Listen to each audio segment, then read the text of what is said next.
A service of KIBMradio.com, the Internet's home for an all old-time radio.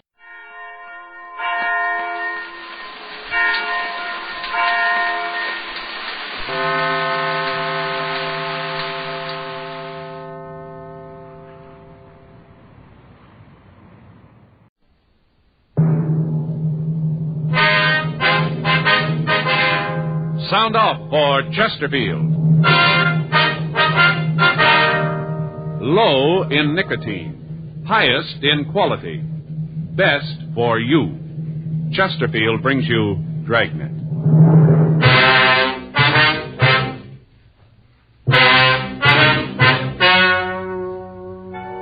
Ladies and gentlemen, the story you are about to hear is true. The names have been changed to protect the innocent.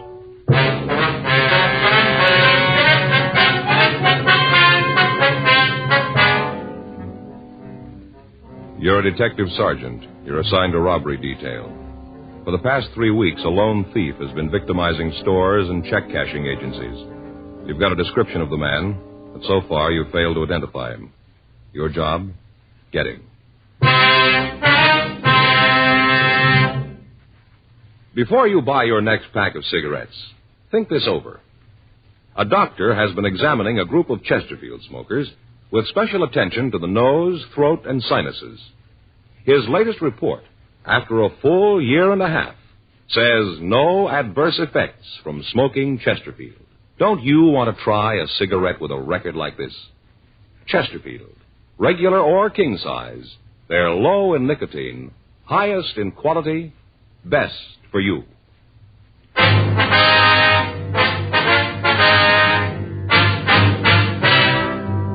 Dragnet, the documented drama of an actual crime. For the next 30 minutes, in cooperation with the Los Angeles Police Department, you will travel step by step on the side of the law through an actual case transcribed from official police files. From beginning to end, from crime to punishment, Dragnet is the story of your police force in action.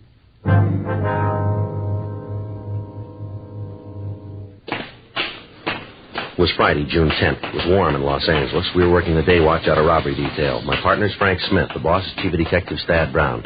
My name's Friday. We'd gotten a call that there'd been a holdup, and it was 10:36 a.m. when we got to the corner of Alvarado and Catalina Streets, the Harrison Check Cashing Agency. I'm sorry, you'll have to come back. We've had some trouble and we're not open for business. Come back in about now. Police officer, sir. Oh, well, where have you been? I was held up, you know. Held right up. Yes, sir. Yeah, fellows in the police car was here. They told me that you'd come out. Well, where have you been? It's taken you long enough. Didn't you use the siren? Yes, sir. We came out as soon as we got the call. Just seems us taxpayers would get better service than that. Well, sir, the call just came in 4 minutes ago. Oh. Well, all right then. Well, now let me tell you all about it. Yes, sir, if you would, please. Oh, you just bet I would. Well, now, first off, I had trouble sleeping last night. I knew right off it was going to be a bad day. I can always tell, you know, when I've had a bad night, the next day's always a doozy. Did you give the officers in the radio car a description of the man? Yes, sir. Yes, sir. I sure did. I gave it to them right off. Now, are you going to let me tell you all about the holdup? Yes, sir. If you go ahead, please. Well, I had a bad night. Real bad. I knew... Say, my name's Harrison. Abel Harrison. I don't think that's your fellow's name. Oh, this is my partner, Frank Smith. My name's Friday. Oh, how do you do? Glad to know you, yeah. Darn fool next door kept pounding the typewriter all night. He never let up. Sir? The man next door, that's why I didn't get any sleep. Some crackpot trying to be a writer. Oh, it's an awful thing. All night long. Dit, dit, dit, ding, dit, dit, ding. All night. Not a wink of sleep. Yes, sir. If you just tell us about the robbery, please. You ain't interested, huh? Well, no, sir, it isn't that. It's just that the more time we lose here, the harder it's going to be to apprehend the suspect. You can understand that. Oh, well, yeah. Now, maybe if you just answer some questions for us, it might be easier and possibly a little faster. Huh? Okay. Fire away. What time did the man come in? About 10:12. Was he alone? Yep. Did it look like there might have been anybody else with him? Nope. Do you know if he drove an automobile? Couldn't tell. I see. Well, would you tell us exactly what he said and what he did from the time that you first saw him? Came in, 10:12, had a gun, walked over to me, pointed the gun, told me to stick up. That the way you fellows want it? Well, you just relax, Harrison, will you, and tell the story in your own words. I'm trying to do just that. Yes, sir. Maybe if I went slower, it'll be easier for you boys. All right, sir, you go right ahead. Well, he came in, stood around for a minute, then come over to the counter. I asked him if I could help him. Uh-huh. We cash checks, payroll checks. First off, I thought that's what he wanted, to cash a check. Wasn't, though. I asked him what he wanted, and he pulled out the gun. Told me to keep quiet and hand him the money. Pointed the gun right at my heart, right here. My heart. Are you with me so far, boys? Yes, sir. Go ahead. So I gave him the money. All there was in the drawer. I see, sir. About how much was taken, Mr. Harrison? About $1,500. He just took the paper money. He didn't want the silver. Had 2 paper bags. Looked like he carried his lunch in them. All kinds of wrinkles, Yes, sir. Had me put the money in them. Then he told me to lay down on the floor. Lay there and count to 100 by ones. Told me not to move until I'd finished. He said if I did, he'd come back and kill me. The way he told me, you knew he meant it. After that, he left. All right, sir. Wonder if you can give us a description of the man. Sure, but already gave one to the other cops. Ain't that enough? We'd like to have you tell us, if you would, Mr. Harrison. Oh, them other fellows don't work with you, huh? Well, yes, sir, they do. But we'd just like you to describe the man to us. Well, what's the matter? Won't they tell you? Well, yes, Mr. Harrison, they'll tell us, but the questions they ask you are for getting out a broadcast. We have to fill out a report and try to get the man who did this. Oh. Seems like a pretty funny way to operate. Don't tell the other cops what's going on. How tall was the man, Harrison? Well, let's see. I'd say about 5 feet, maybe 8 to 10 inches. Mm-hmm. How much did he weigh, would you know? I'm just guessing, Nosy. I'm not sure. Yes, sir, we understand. Well, I'd say he weighed maybe, 150, right around in there. How old was he, would you know? Maybe 25, 26. How about his coloring? Was he dark or light complected? No, dark. He had black hair, brown eyes, mean-looking eyes, like steel balls. Kind you pick up with vacuum cleaners. Steel, hard. Yes, sir. How was he dressed? Had a pair of Levi's on. Levi's in a blue shirt. He had a brown leather jacket on, too, one with a fur collar. Was he clean-shaven? Oh, yes. His face looked like he just had a shave. And a talcum powder on it. Do you wear glasses, sir? Yeah? What kind were they? I couldn't tell you, just glasses. Well, did they have metal or plastic frames? Oh, plastic, yes. Light, kind of tan plastic.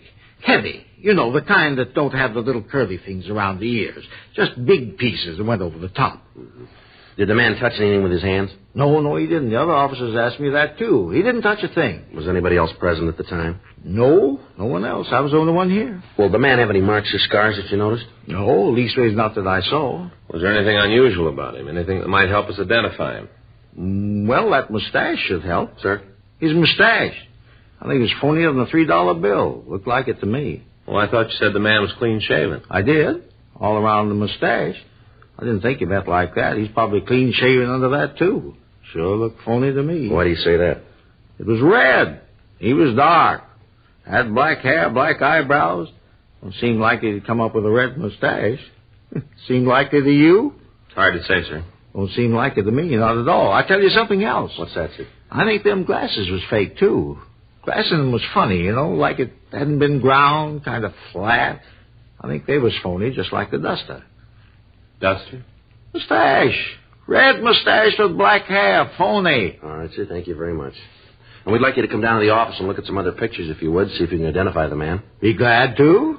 I'll not do it today, though. Why is that, sir? Well, I already told you had a picture of him down there. I'd probably miss him. It's been a real bad day for me. Well, tomorrow will be better, though. Why is that, sir? Gonna get some sleep tonight. That's all? Bribed the landlady. Yeah? She let me in his room. I took it. What's that, sir?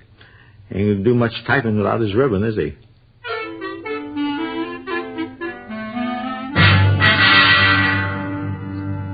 For the past 3 weeks, we'd heard the same story. A man had entered a check-cashing agency or a small neighborhood store and at gunpoint taken all the currency. Each time, he'd hit just after the owner or the manager had come back from the bank. The descriptions we'd gotten in each theft was the same. Each of the victims looked over the mug books, but they were unable to identify the suspect. The stats office had made an M.O. run going back 10 years. The leads they turned up were run down, but they led us nowhere. Communications to George Brereton up at CII in Sacramento had turned up no new information. We were right where we were after the first robbery. We had a suspect we couldn't identify, a suspect that we couldn't find. 10:45 a.m., the latest victim closed up his place of business and started to accompany us downtown. As we walked out of the store, a police car pulled up to the curb. In the back seat was a man of about 25 years of age. The officer told us that they'd caught the man running down an alley 3 blocks away. The man who matched the description of the thief identified himself as Rudy Martin. While the radio car officer stood by, we took the suspect over to our car to see April Harrison, the victim. Caught him already, huh? Is this the man who held you up, sir? Let me get out and take a good look. All right.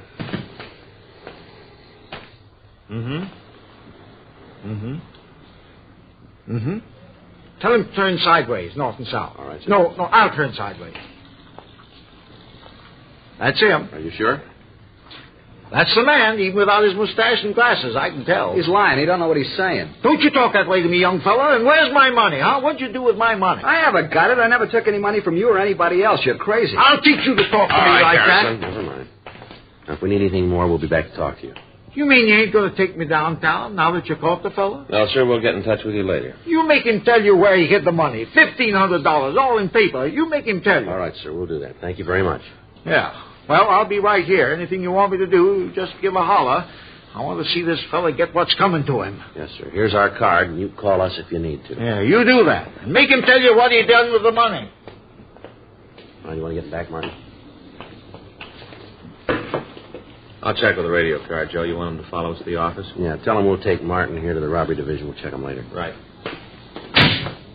All right, Martin, put your hands up as high as you can. With handcuffs on? With them on. You ain't going to find anything. All right, get them up. See, I told you. This is a bad thing that man did. I haven't done anything to him. I didn't take his money. Settle back, Martin. Back in the seat. You ever seen that man before? No, I haven't. Is he mad at you for any reason? I told you I never saw him Well, before. he says he knows you. He says you held him up a little while ago. He's crazy. Why'd he say something like that without a reason? I don't know. Your wallet back here? Yeah. All right, slide up a little. Any money in it? No, all I got some change, maybe 40, 50 cents. Just a few cards there and a couple of phone numbers, that's all. There's no money. Mm-hmm. Who's this? This Johnny Salvatore. He's a friend of mine.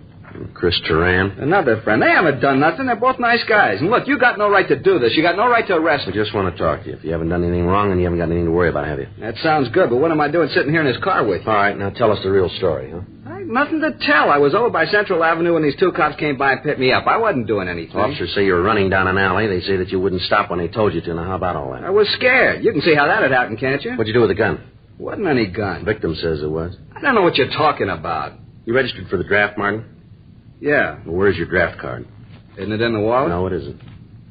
Guess I must have lost it. You ever been arrested? Did you hear me, Martin? How about it? Yeah, a couple of times. What for? Back. Where? Here, back east. Where back east? KC. You sure that's all? Yeah. What were you doing in that alley this morning? I was on my way to see a guy. Who? A friend of mine. Okay, Joe. Yeah? I'll call in. We can get started. Right. 1K80 to Control 1. 1K80 to Control 1. Control 1 to 1K80. Go ahead. Prisoner in custody. Show us out to room 27A, City Hall. KMA 367. Roger, 1K80. KMA 367. You all set? Yeah, let's go. Now, who's this friend you're going to see, Martin? You have to know that? We have to know. Chris Tarrant. What are we going to see him about? Job. He said he could line one up for him. Where do you live? Room and house down on Wall. All right, you want to tell us what you do with that money? What money? I don't know how to tell you any better. I didn't have anything to do with that guy. I don't know nothing about any robbery. I was on my way to see a friend about a job. A couple of cops picked me up. That's all there is to it, nothing more. If you think you can make this thing stick, then you go right ahead. I don't think you can. Well, we got a lot of time, Martin. So have I. I got nothing to do. Night's sleep and a couple of meals. That's what I stand to come up with. I got no problems. Go ahead, lock me up.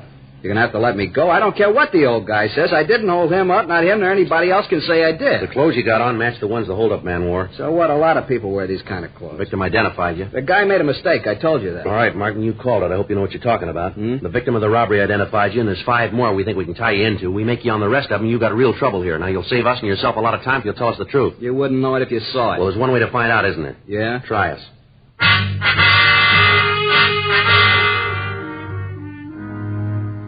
10:52 a.m. We took the suspect back to the city hall, and we talked to him for over 3 hours. He refused to admit any knowledge of the holdups. We checked him through R&I, and we came up with the arrest record that he told us about.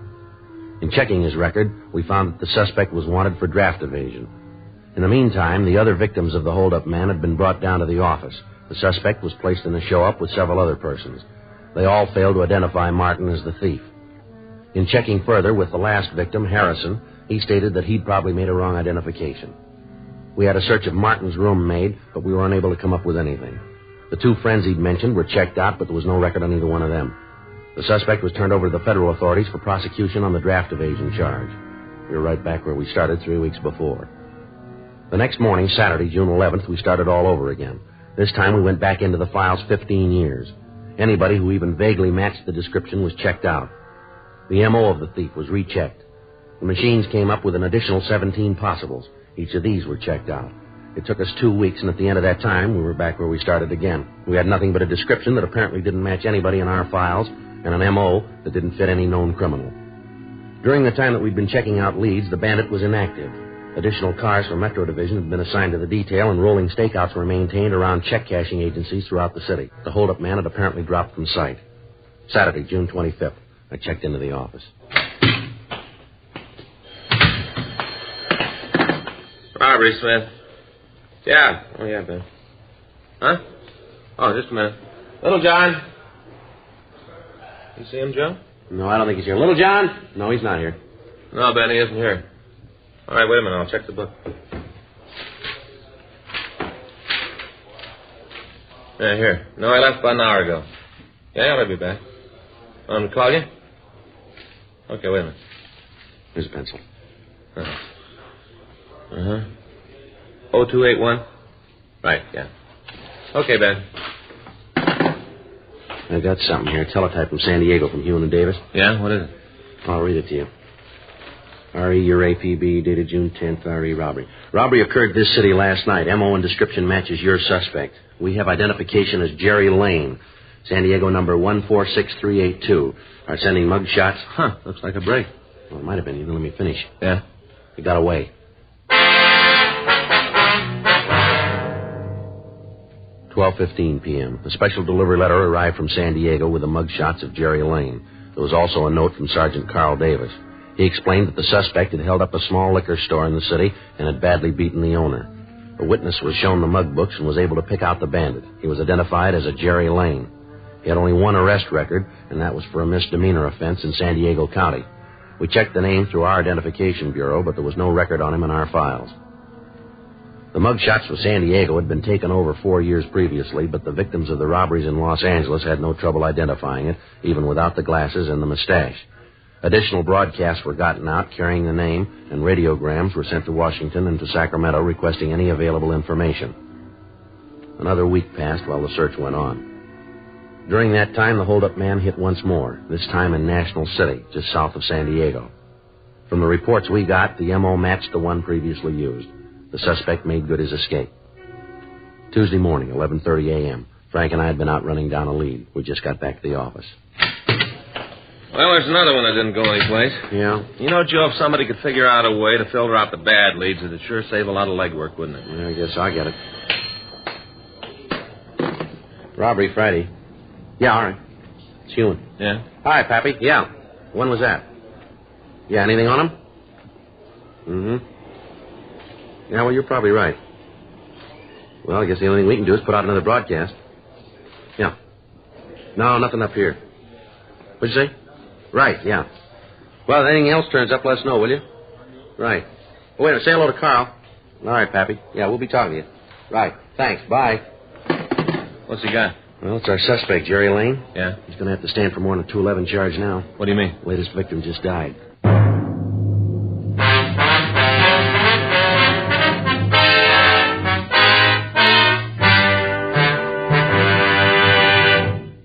You are listening to Dragnet, the authentic story of your police force in action. It's so satisfying to know that my Chesterfield is low in nicotine, highest in quality. Chesterfield, low in nicotine, highest in quality. A fact proved by chemical analyses of the country's 6 leading cigarette brands. And it's so satisfying to know that a doctor who has been making thorough examinations, especially of the nose, throat, and sinuses, reports no adverse effects from smoking Chesterfields. His report is a part of a program supervised by a responsible research laboratory and is based on thorough bi-monthly examinations of a group of Chesterfield smokers over a period of a year and a half. That's 18 full months now. Don't you want to smoke a cigarette with a record like this? Regular or king size. Chesterfield is low in nicotine, highest in quality. Best for me, best for you.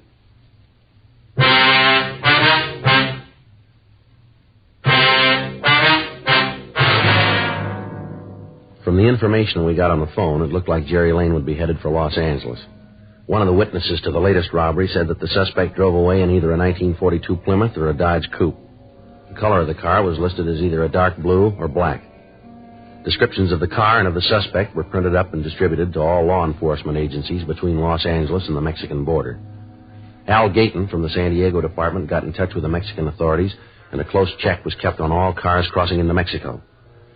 According to our information, Jerry Lane had robbed at least 8 places and stolen a little under $9,000 in a period of 6 weeks.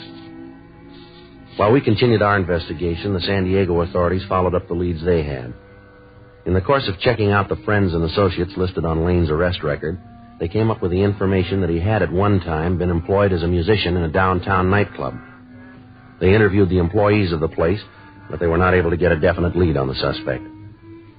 With the mugshot that they'd sent us, and knowing that he was a professional musician, we checked with the local office of the Musicians' Union. They told us that he was not in good standing, and they were unable to give us the address of the suspect, but they did give us the name and address of a bar where he'd worked several years before. At 8:30 p.m. that night, Frank and I talked to one of the waitresses in the place. No, they cut out the band a year or so ago. Not enough business to keep it going. Uh-huh. Did you work here when they did have a band? Sure, I've been here since they remodeled the place. Been 4 years anyway. Hey, you fellas like a drink? Be on the house. No, thank you. No, ma'am. You know a man named Jerry Lane? What does he do? Well, he's a musician. We understand he plays clarinet. Lane. Yeah, it seems to me I do remember him. Not too tall, kind of nice looking if you went for the type. Yeah, I remember him. You know where we can get in touch with him? No, I haven't got the slightest idea. Had to be a pretty big lush. Had to let him go. Union told him lay off the booze, but he didn't pay no attention. Always showing up late. A real lush. Possible the owner might know where he is? It isn't likely. I'm married to the owner. I know most of the stuff that goes on around here. I see. Can you give us any idea where we might be able to get a lead on him? Some of his friends? Maybe another musician? No. Hey, wait a minute. Ma'am? I might know someone. Let me make a phone call. Well, if you give us the phone number, we can put in the call. No, I'd rather not do that. You see, this girl used to see a lot of Jerry. Maybe she don't want to get mixed up in a thing like this. I'll call her and find out. If she knows, she'll tell me. If she doesn't, there's no harm done. Okay. Got a dime? Here's 2 nickels. Thanks. I'd rather you leave the door open, if you will. All right.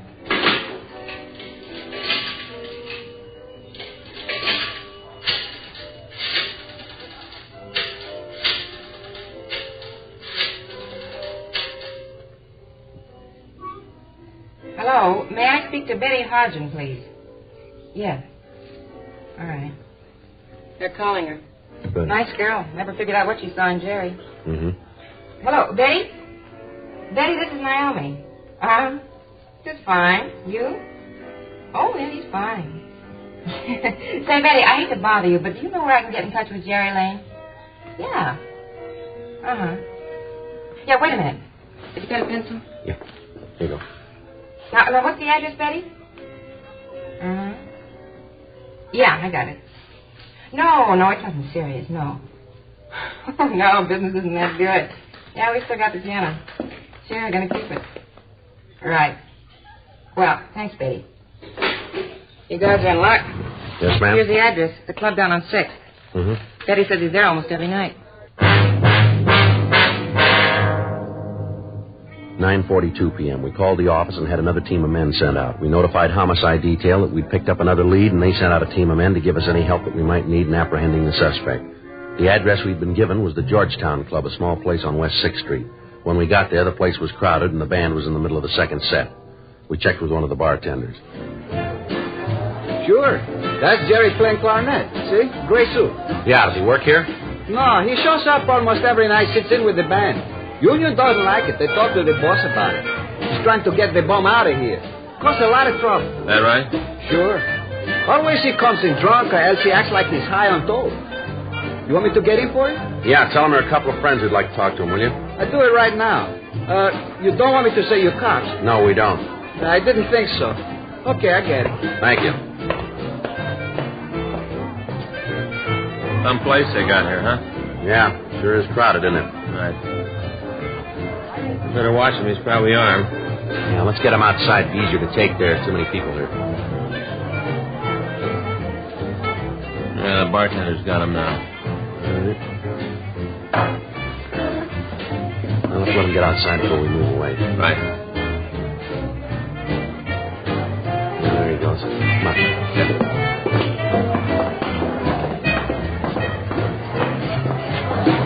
Yeah, sure. Well, where are they? You said a couple of friends. Where are they? You said they would be here. Now, wait a minute. Here they are. Oh. I know you. Where did I know you fellas from? You Jerry Lane? Yeah. What do you want to see me about? I got to get back in there. If you fellas don't need me no more, I'll get back to work, huh? No. Yeah, thanks a lot. Go No ahead. problem. I know what's this all about. I don't know you guys. Police officers, you're under arrest. What for? Frank? Yeah. Stand still. What are you trying to do? You got nothing on me. Stand still. You stay away from me, cop. Now leave me alone. All right, hold it up. All right, now come on your feet. Get up. Now stand still. He's clean, Joe. Now put your hands behind you. I didn't do anything. You got no reason to shove me around. Cut my mouth. It's bleeding. Yeah, well, that makes two of us, mister. What are you after me for? What have I done? I have too much to drink? Is that it? I wasn't bothering anybody in there. It's a nice try, Lane, but it won't work. We got a half a dozen positive identifications on you for robbery. I didn't hurt anybody. You killed a man. Yeah. The last one, I heard he died. Is it true? Did he die? That's right. I didn't know what I was doing, you know. I wasn't responsible. I just didn't feel so good. It wasn't my fault.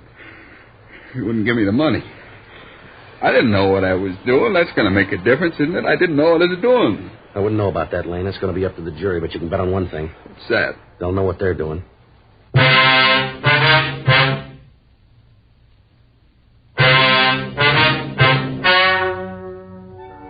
The story you have just heard is true. The names have been changed to protect the innocent. On December 17th, trial was held in Department 92, Superior Court of the State of California, in and for the County of Los Angeles. In a moment, the results of that trial. And now, here is our star, Jack Webb. Thank you, George Fenneman. Friends, the big Labor Day weekend is coming up, so make sure you have plenty of Chesterfields. Get a couple of cartons when you do your weekend shopping. Now, I can tell you why you should be smoking Chesterfields in just 10 words. Chesterfield, low in nicotine, highest in quality, best for you.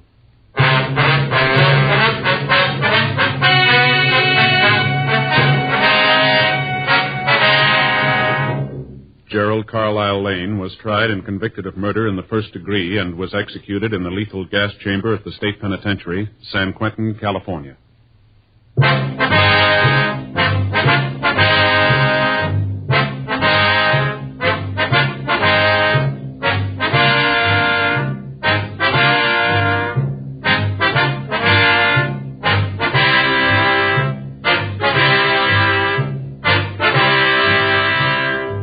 You have just heard Dragnet, a series of authentic cases from official files. Technical advice comes from the Office of Chief of Police W.H. Parker, Los Angeles Police Department. Technical advisors, Captain Jack Donahoe, Sergeant Marty Wynn, Sergeant Vance Frazier. Heard tonight were Ben Alexander, Vic Rodman, Lillian Baeff, Harry Bartell. Script by John Robinson. Music by Walter Schumann. Hal Gibney speaking. Watch an entirely new Dragnet case history each week on your local NBC television station. Please check your newspaper for the day and time. Chesterfield has brought you Dragnet, transcribed from Los Angeles. Have you tried new cork-tipped Fatima? It's the smooth smoke. Here's why. New Fatima tips of perfect cork. King size for longer filtering. And Fatima quality for a much better flavor and aroma. Remember, Fatima has the tip for your lips. Try new Fatima. See how smooth it is. Fatima is made by the makers of Chesterfield, Liggett & Myers, one of tobacco's most respected names.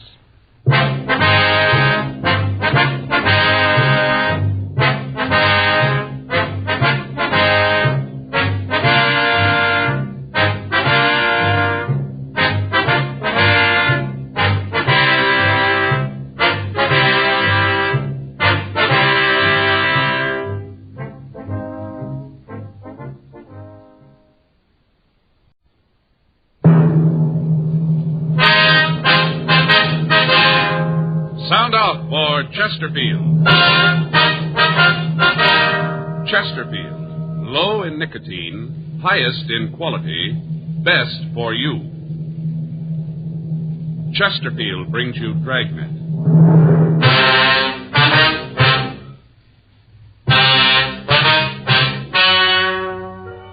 Ladies and gentlemen, the story you are about to hear is true. The names have been changed to protect the innocent.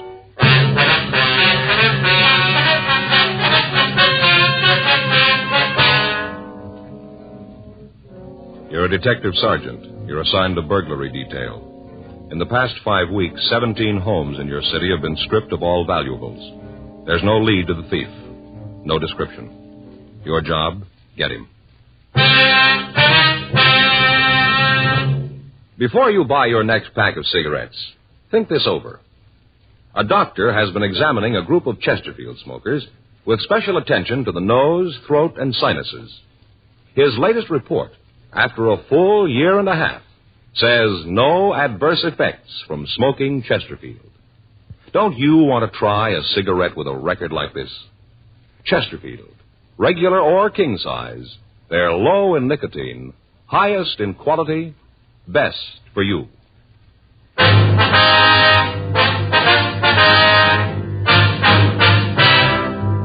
Dragnet, the documented drama of an actual crime.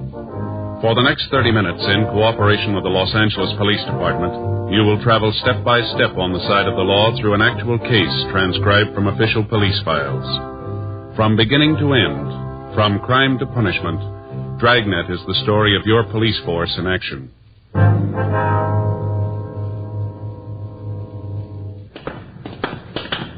It was Wednesday, June 3rd. It was hot in Los Angeles. We were working the day watch out of burglary detail. My partner's Frank Smith. The boss is Captain Wisdom. My name's Friday. We'd just been relieved from stakeout, and we were on our way to get something to eat. It was 12:27 a.m. when we got to the corner of Fedora and Ardmore Streets. The Cakes and Griddle Cafe. Here's a couple back here, Joe. Yeah, that's fine.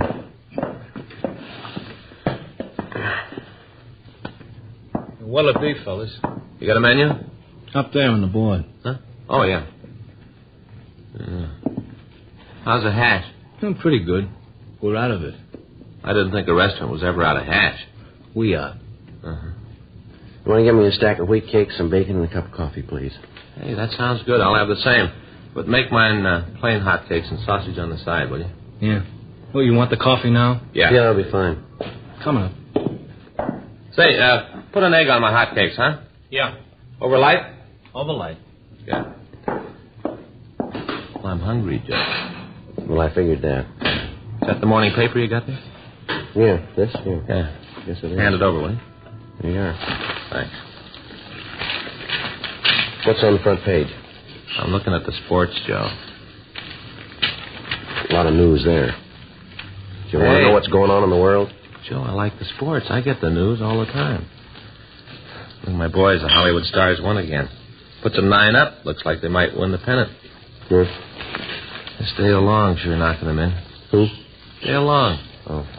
Joe, you're not much of a baseball fan, are you? Yeah, I like to watch the series on TV. It's going to be pretty good. Looks like the Yanks and the Dodgers. Here's your coffee. Oh, thank you. The rest will be right here. Good. You fellas new in the neighborhood, aren't you? What's that? You're new around here, aren't you? Yeah. Stevens got 3 hits. Most of our trade is neighborhood people. Come in for coffee and cakes on the way home from the show. I could tell you fellas are new here. Haven't seen you before. Yeah. I'll get the rest of the order. Fine. We got 1 RBI. What? Stevens got 1 RBI. You got a what? RBI, Joe. Run, batted Oh, in. yeah. RBI. I know what you mean. Yes. I didn't understand what you said. You got to know all that stuff to really watch a game. Yeah, I know that. Here you go, fellas. Wheat cakes and bacon, hot cakes and sausage. Wait a minute. Where's the egg? Inside. Where? Inside. Oh, look, Joe, underneath there, see? Yeah. Egg underneath. Here's the syrup. Thank you. Sure had some excitement around here. All right. Yeah. Don't you guys read the papers? He does. Yeah. Sports page. No, I mean the front page. What's been going on? He won't tell me. All the burglaries. Been 17 of them in the last 5 weeks. It's running the cops silly. Is that so? Sure. They don't know where they're going. Running them silly. Say, you like a little more coffee? Yeah, I wouldn't mind, please. Very good coffee, too. You make it yourself here? Yeah, thanks a lot. Put a head on this, too, honey. Fine. There have been at least 5 detectives in here in the last couple of weeks asking questions. Trying to come up with a lead. Mm-hmm. Sure running them ragged. You guys haven't read about it, huh? Yeah, I think I've seen something about it somewhere. It's pretty funny. Just get this picture. Now get it. A guy. They figure it's one fella. He walks up to the back of the house. First off, he's sure there's nobody home. Then he walks up to one of the windows and punches a hole in the screen. Jimmy's the window, walks right in and lifts the jewelry in the house and takes off. Just as cool as can be. They figure he's hitting the places between 6 and 9. You get that? Between 6 and 9 p.m. They must have half the cops in the force looking for the guy. They're running rings around him. How's the cakes? Fine. Good. We got kind of secret recipe here. Wife made it up. Anyway, I was talking to one of the people who had it. You know, one of the victims, guy over on Hobart. He said the cops came in and went all over his house, took fingerprints, pictures, all that. Worked on his house for about 5 hours. Went all over the backyard looking for footprints. And you know what they came up with? No. Nothing. Absolutely nothing. All that time, all those men, and they didn't come up with nothing. He sure got the cops running in circles. You got a check? Check. Oh, yeah, here you go. Stack of wheats, bacon, hot sausage and egg, 2 coffees. I won't charge you for the refills. That's very nice of you, thank you. Oh, that's all right. Let's see, it comes to $1.25. Taxes $1.29. Okay. You got any pennies, Frank? Yeah, I got 2. Here, take a nickel, break it apart. Wait a minute, I'll get my wallet, Joe. Maybe I got a couple in there. Hey. Yeah. Hey, how come you guys are carrying guns? You ain't gonna hold up the place, are you? There isn't any money here. We're police officers. Detectives? Yeah. Oh. Say, I hope you guys ain't sore about what I said. About you running in circles. No, forget it. That's all right. Oh, no, come on. Let this one be on the house. Take your money back. Sort of a way to say I'm sorry. No, that's all right. Forget it. I'd like to pop for the cakes. No, thanks. Thanks just the same. Well, hope you come back again. Sure. Say, just a minute. Yeah. I'd like to ask you a question. Mm-hmm. About this fellow who's been pulling the jobs. Yeah. When do you figure you're going to get him? When he runs out of circles.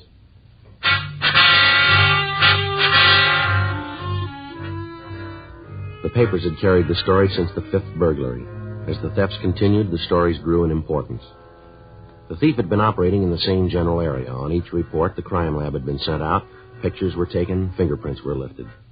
When the sum total of evidence was weighed and sifted, we were able to establish the fact that we were looking for the same man or men. He was in possession of a 1/4-inch punch, which he used on the screens, and a 1/2-inch jimmy, which he used to pry open the windows. From traces of fabric that he left on the 4th job, we knew that he wore cotton gloves. We had no physical description of him to work with, nothing but the M.O. that he used. The stats office had made run after run looking for a lead. The possibles that they'd turned up were checked out, but they netted us nothing. Communications had been gotten off to the rest of the nation asking for information on known criminals who used the same M.O., but the replies were of no help. All recently released convicts from the state penitentiaries and work farms were checked. We found nothing. The pawn shops in the Southland were alerted to be on the lookout for the stolen goods. Again, nothing. Informants and other sources of information were questioned and re-questioned, and at the end of 5 weeks, we were right back where we started. The newspapers took up the stories in full force. They ran cartoons of the thief, picturing him as an invisible phantom who could almost announce the time of the next housebreaking to the police and then proceed according to plan without interference. Every known method of apprehending the burglar was tried. None of them worked. Captain Wisdom assigned 4 other teams of men to the case. Metro Division sent out another 2 cars to aid in the rolling stakeout. Apparently, we were stopped cold. 2 more days passed, and on Friday, June 5th, we got a report of another burglary. 9:36 a.m. Frank and I left the office to check it out. Yes, something you want? We'd like to see Miss Santos if we could. Who are you? Police officers, ma'am. Is Miss Santos in? Oh, well, I'm her. Come on in. Thank you. Come on, hurry up. I don't want the flies into the house. Yes, ma'am. Whew, never saw so many flies around as this summer. Sit down. Thank you. Can I get you anything? Cup of coffee? No, thank you, ma'am. You don't mind if I have some? No, you go right ahead. Just having another cup before I get started on the house, sort of the lull before the storm. Ma'am? The kids are downstairs playing. They'll be up in a minute. They get to running around, it's impossible to get anything done. Yes, ma'am. All I can do is get a second cup of coffee in the morning. Excuse me, Mint, I'll be right back. Sure. Just make yourself comfortable. Thank you. Thank you, ma'am. Now then, this is about the burglar last night, isn't it? Yes, ma'am. We'd like to go over the list of stolen articles with you. Uh-huh, that's it. Everything they took. I'd like to check it if we can. Wasn't anything else in the house for them to take? Well, let's see here. According to what we have on the report, you listed $47 in cash, haven't you? Yeah, that's from the jar. Ma'am. We got a little candy jar upstairs. Keep loose change in it. Whenever I have anything left over from my household money, I put in there. Anthony, he's my husband. Yes, ma'am. Well, whenever Anthony's got any loose change in his pocket, he drops it in there. Adds up in time. $47. Yes, ma'am. You're pretty sure about the amount now. Yeah, you see, we keep a little piece of paper in the jar. Got the amount written on it so as we can tell how much we've added to it. Mm-hmm. Whoever stole the money didn't take the paper, just the money. Had exactly $47. Yes, ma'am. Now, you list a ruby and diamond woman's wristwatch, is that right? Going to use it for a trip to Las Vegas. Big time?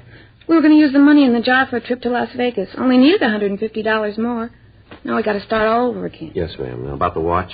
Oh, yeah, well, they stole that, too. Had 2 rubies on one side, 3 diamonds on the other, little gold band. Took that, too. Anniversary present from Anthony. He's my husband. Uh-huh. Gave it to me on our 5th anniversary, February 2nd. Now, you list a diamond ring. Wonder if you can give us a little better description of the ring. My engagement ring. Solitaire, not very big.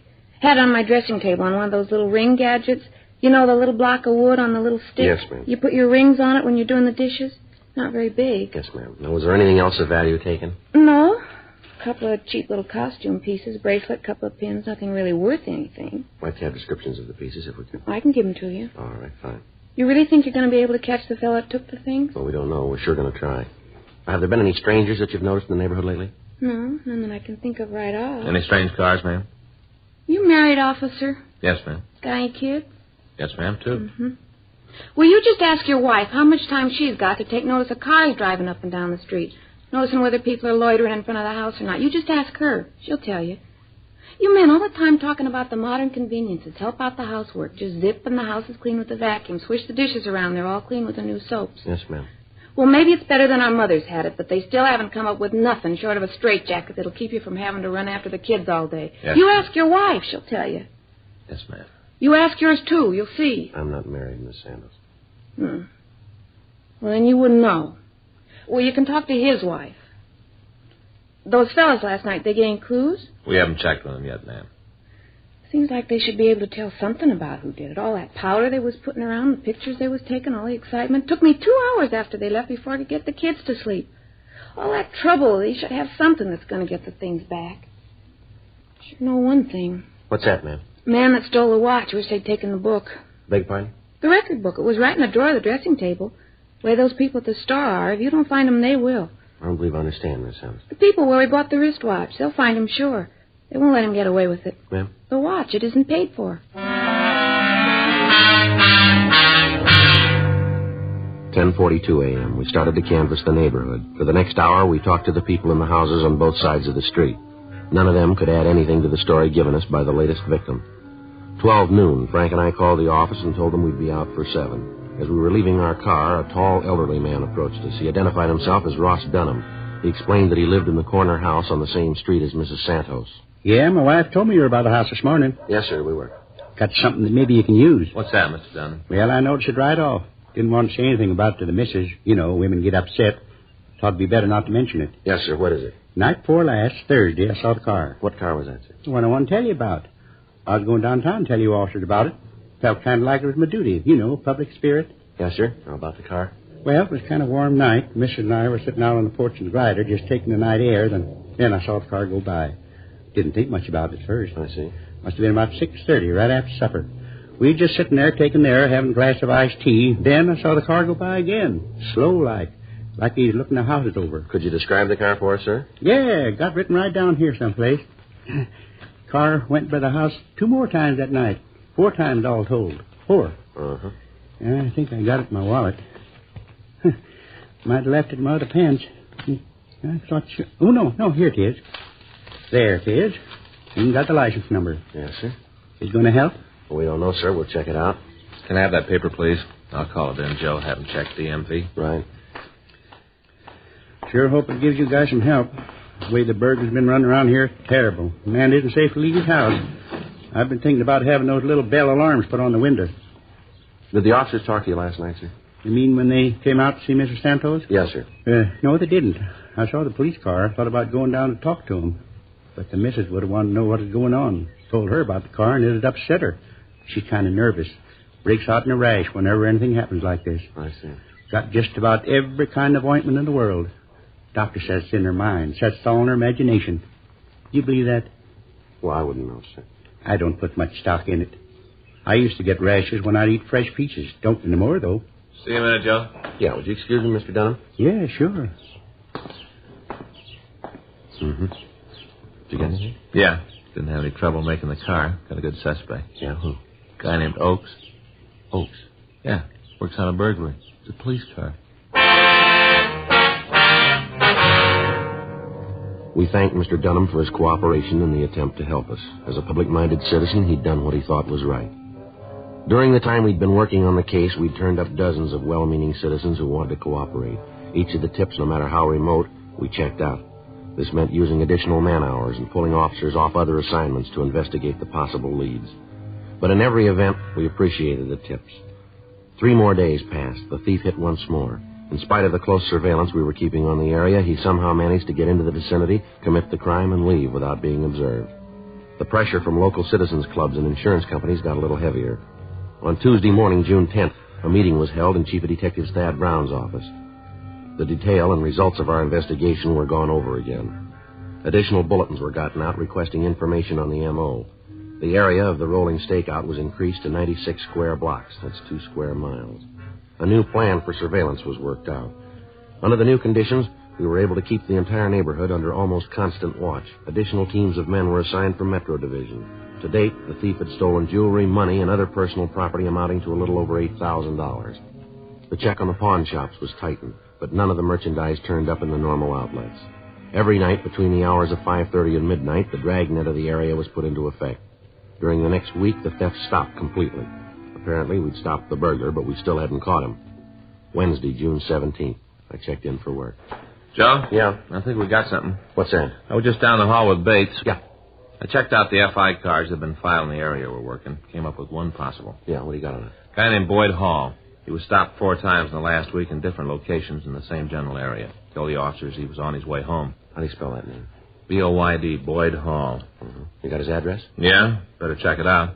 I ran the name through R&I and came up with 8. 3 of them back in the joint, 1 dead, other 4 have to be checked out. Descriptions don't fit too well. Let me see there. Yeah, here you are. We better get right out there, huh? Now, let's go. Mm-hmm. Might be something, huh? I don't know. We're due for a break.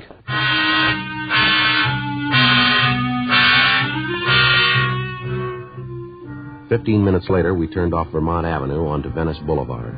4 blocks to the left, and we turned onto Dewey Street. Another block and a half, and we pulled up in front of the address. Well, this is 1800. Ought to be right here. Mm-hmm. Well, we're still batting 1,000. 1804 Dewey. Yeah. Vacant lot.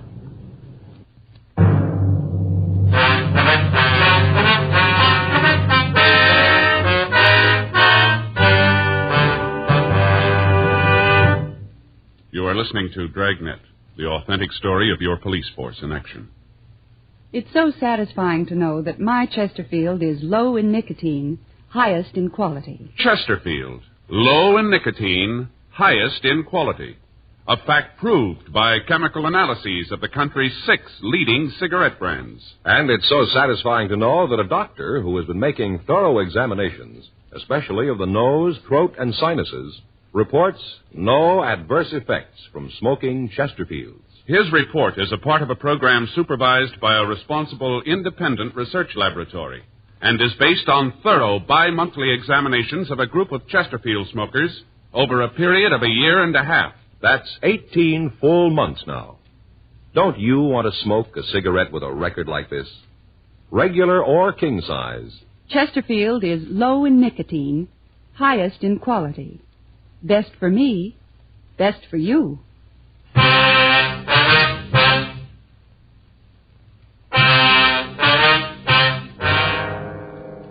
Wednesday, June 17th, 8:48 a.m. We canvassed the neighborhood around the vacant lot. None of the people had ever heard of Boyd Hall. We asked about anyone answering the description listed on the FI cards. The neighbors couldn't help us there either. 11:17 a.m. We returned to the office and we started to check out the remaining 4 possibles. All of them were able to establish alibis for the time of the burglaries, and they were eliminated as suspects. We got in touch with the officers who'd filed the FI cards. They remembered the man. Each of the teams of men who'd stopped him had asked for identification. He'd produced a driver's license, personal cards, and several letters to himself bearing the Dewey Street address. He told the officers that he'd lived in the neighborhood and that he was returning to his home from a grocery store. The officers had checked the bag of groceries he was carrying and found nothing suspicious and let him proceed on his way. We got in touch with Sergeant Zook at the warrant office and asked him to check and see if there were any outstanding traffic warrants on Boyd Hall. He called back to tell us there were none. APBs and local broadcasts were sent out, asking for information on anyone answering the description using the name Boyd Hall. We got in touch with the Department of Motor Vehicles and asked them to give us all the information they could on the suspect carrying California operator's license number Z941511, issued 12/5/52. They checked their files and told us that there was no record of a Boyd Hall being issued that particular license number. They also stated that no number had been given out on the Z series. This left little doubt that the license was a forgery and the name was an alias. In the meantime, the rolling stakeout continued. 2 days passed while we followed down leads. Saturday, June 20th, Frank and I were in position for the night surveillance, 8:30 p.m. Joe, up at the corner getting off the streetcar? Yeah, maybe. Description fits. Carrying a shopping bag. Now, let's take a look. Right. Pull up here, Skip. Right.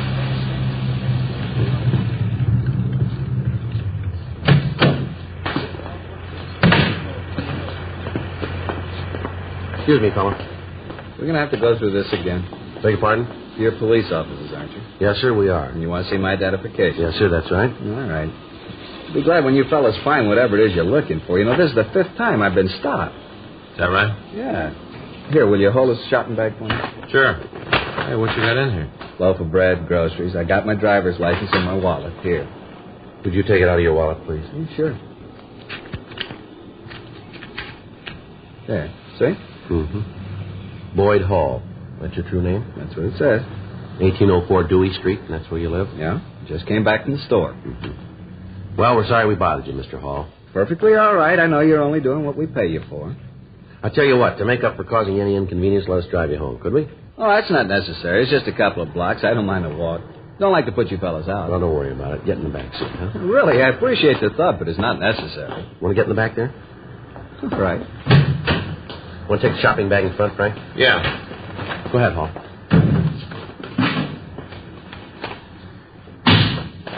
The way you guys acted, you think there was something wrong.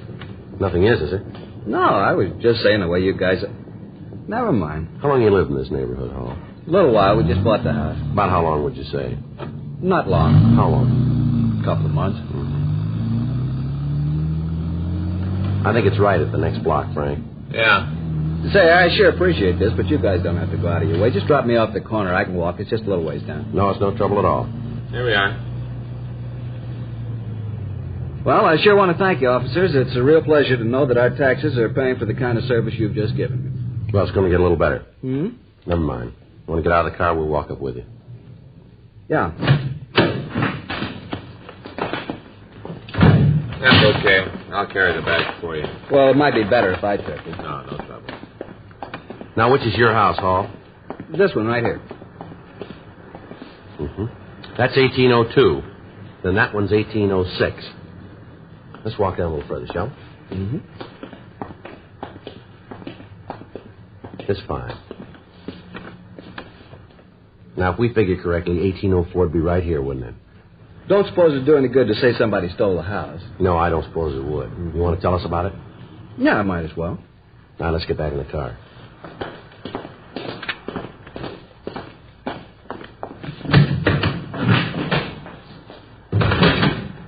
All right. Well, what do you got in this shopping bag? Sure is heavy.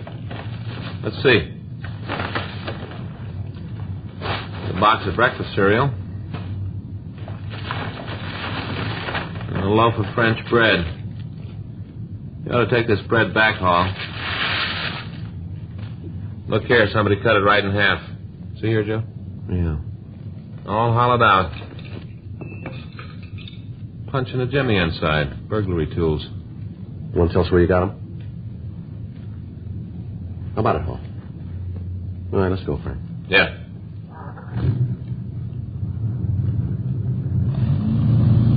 I suppose you guys think you're pretty smart, don't you? No, not particularly. It took us 8 weeks to catch you. I should have let it go. Should have gotten out while the getting was good. Yeah, you should have. How you going to know? I figured 10 weeks and then quit. Another 2 weeks, that's all I needed. Where's the stuff you took? Hotel room. You shoved any of it yet? No, it's all there. Every bit of it but the money. I lived on that. Figured when I got enough, I'd hit for the border, sell it in Mexico. Let's stop on the way and pick it up, huh? All right, place over on 6th. I'll show you. This isn't another vacant lot, is it? No, this is in McCoy. You know, I had it all figured, all the way down the line, every angle. Hey, how about it? Answer a question for me. All right. Is there any way to beat it, any way to come out on top? Well, you know the answer to that one better than we do. You try. What do you think?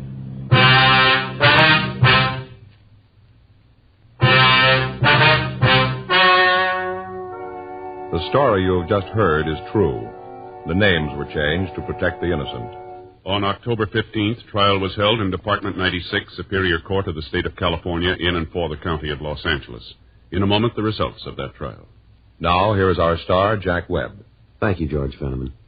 Friends, as you heard George tell you earlier, we've received the full 1.5 year report. It comes from the doctor who's been examining Chesterfield smokers with special attention to the nose, throat, and sinuses. Now, the report shows again no adverse effects from smoking Chesterfields. I think that's very important to you as a smoker, and I hope you'll keep it in mind next time you buy cigarettes and get Chesterfields. Regular or king size, Chesterfields are low in nicotine, highest in quality. Best for you.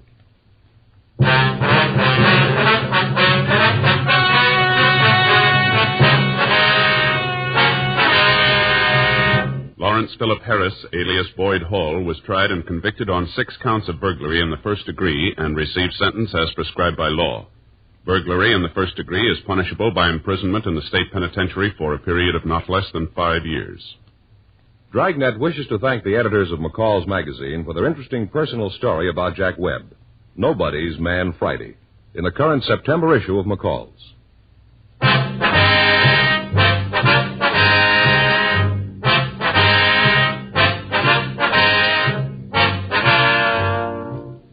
You have just heard Dragnet, a series of authentic cases from official files. Technical advice comes from the Office of Chief of Police W.H. Parker, Los Angeles Police Department. Technical advisors, Captain Jack Donahoe, Sergeant Marty Wynn, Sergeant Vance Brasher. Heard tonight were Ben Alexander, Peter Leeds, Joyce McCluskey, Harry Bartell. Script by John Robinson. Music by Walter Schumann. Hal Gibney speaking. Watch an entirely new Dragnet case history each week on your local NBC television station. Please check your newspaper for day and time. Chesterfield has brought you Dragnet, transcribed from Los Angeles. Have you tried new cork-tipped Fatima? It's the smooth smoke. Here's why. New Fatima tips of perfect cork, king size for longer filtering, and Fatima quality for a much better flavor and aroma. Remember, Fatima has the tip for your lips. Try new Fatima. See how smooth it is. Fatima is made by the makers of Chesterfield, Liggett and Myers, one of tobacco's most respected names.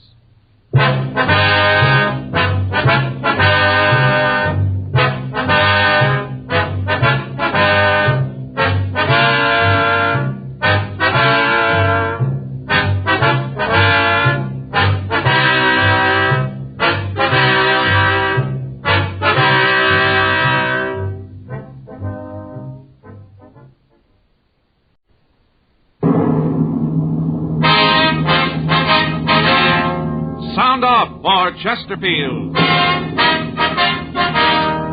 Chesterfield, low in nicotine, highest in quality, best for you. Chesterfield brings you Dragnet.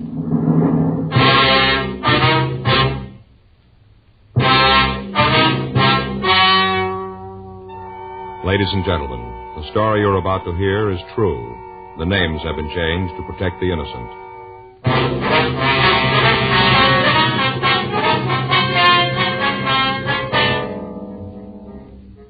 You're a detective sergeant. You're assigned to robbery detail. A hold-up man has robbed the owner of a neighborhood grocery store. The victim has been beaten unmercifully with a sawed-off shotgun. The assailant has escaped into the city without a trace. Your job? Find him.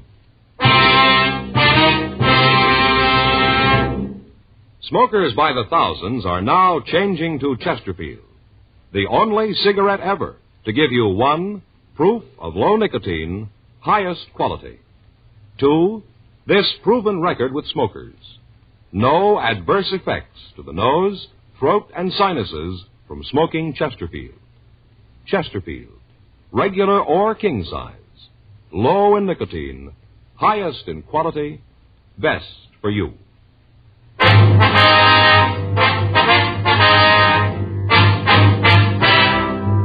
Dragnet, the documented drama of an actual crime.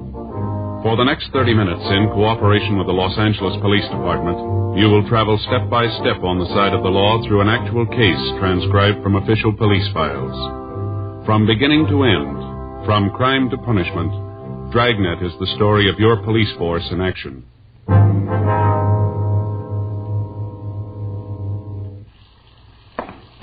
It was Wednesday, February 18th. It was raining in Los Angeles. We were working the day watch out of robbery detail. My partner's Frank Smith. The boss is Chief of Detective Thad Brown. My name's Friday. The office had called me at 3:46 a.m., and by the time I got dressed and out in front of my apartment, it was 3:59 a.m. Frank was there waiting to pick me up. What's the best way to get there? Down the freeway, I guess, and cut over on the Liso, huh? All right. Who called you, the hospital or the office? The office. Said that Bailey had regained consciousness. We might be able to talk to him now. The rain's going to slow us down. Well, better use the light and siren, Frank. We may not have much time. Huh? The way the skipper put it to me on the phone. Yeah? They still don't know if Bailey's going to live.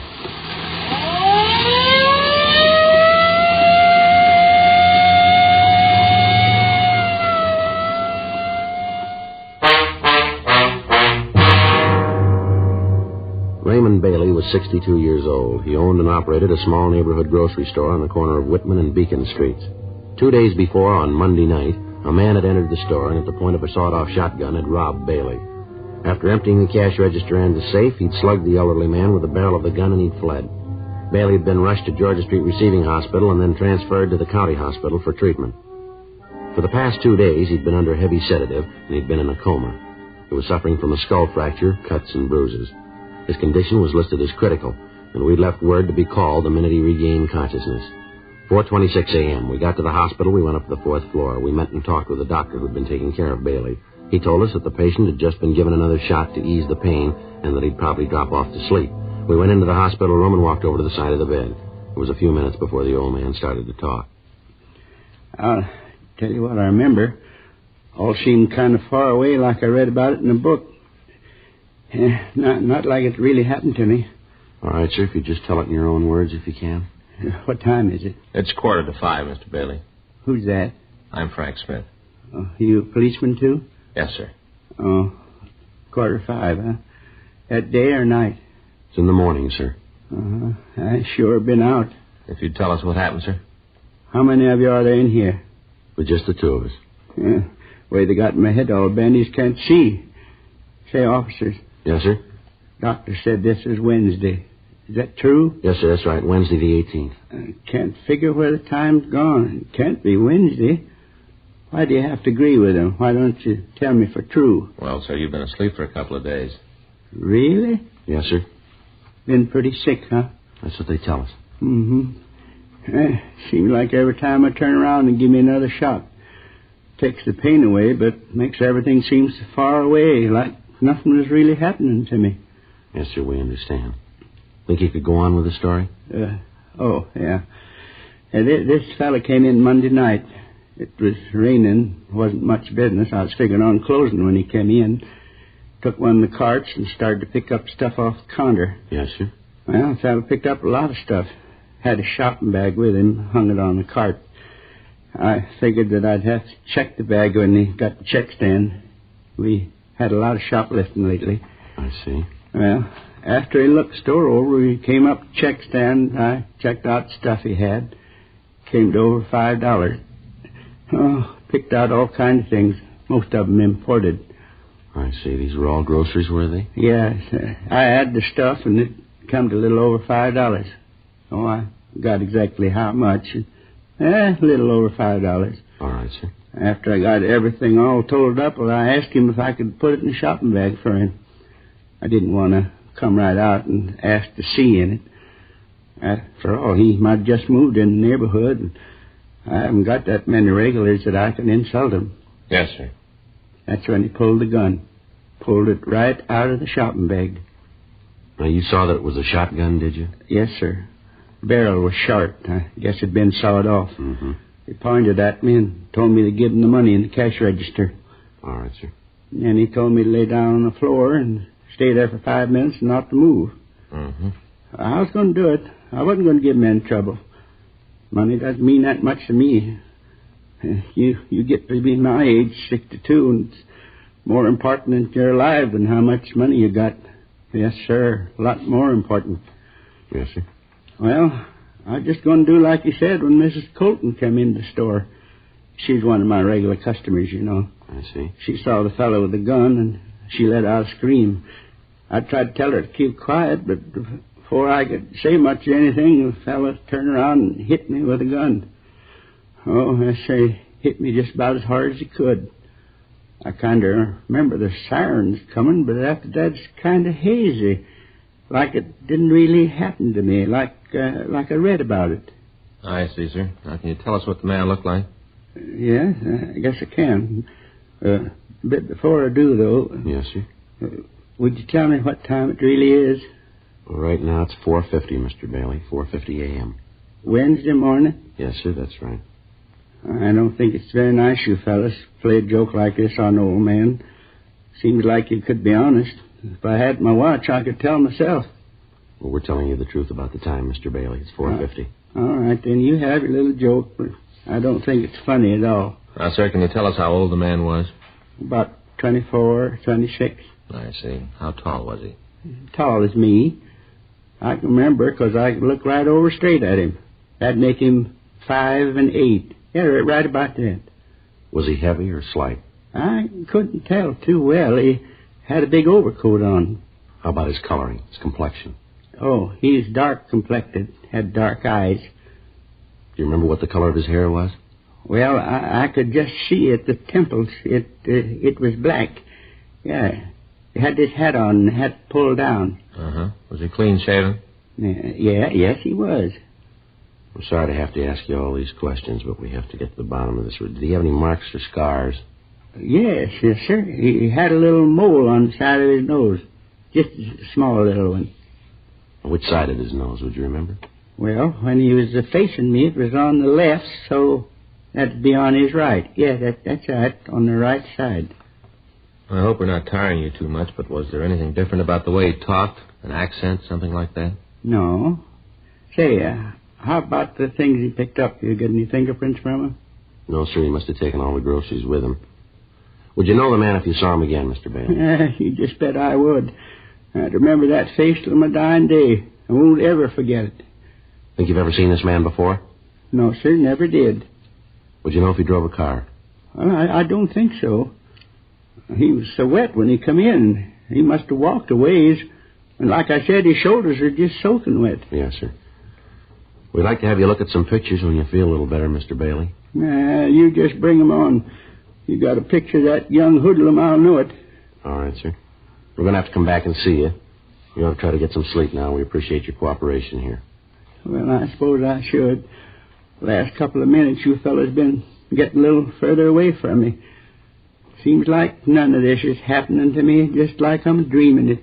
Well, we'll be back to see you, sir. Is there anything you need? No, sir, not a thing. All right, fine. Thanks very much, and you get some rest now. Yeah, I'll try. Hey, one thing you could do for me. What's that, sir? Would you ask the nurse to come by? I think the joke is funny, but you fellas carried it on too far. I'd like to know what time it really is. All right, Mr. Bailey. We'll send her in. Thank you. Goodbye, sir. Goodbye. Goodbye. Pardon me, nurse. Yes? What if you check Mr. Bailey in there? He'd like to know what time it is. Well, he's been asking the same question the last 2 days. He won't seem to believe any of us. Mm-hmm. But you know where we could find Dr. Cardell? Yes, sir, just down the hall, 2 doors past the turn. Thank you very much. I'd like to find out when they'll be able to look at those mug shots. Yeah, it's got a good description. It'll make it easier. Yeah. I guess this is it. 2 doors past the turn. Yeah. Come in. Sorry to bother you again, Doctor. That's all right. What can I do for you? We were wondering when it would be possible for Mr. Bailey to look at some pictures for us. I mean, when he's well enough. Well, with the way he's been reacting to treatment, he'll live. Yes, sir. But you saw the bandage. Yes, sir. He's totally blind.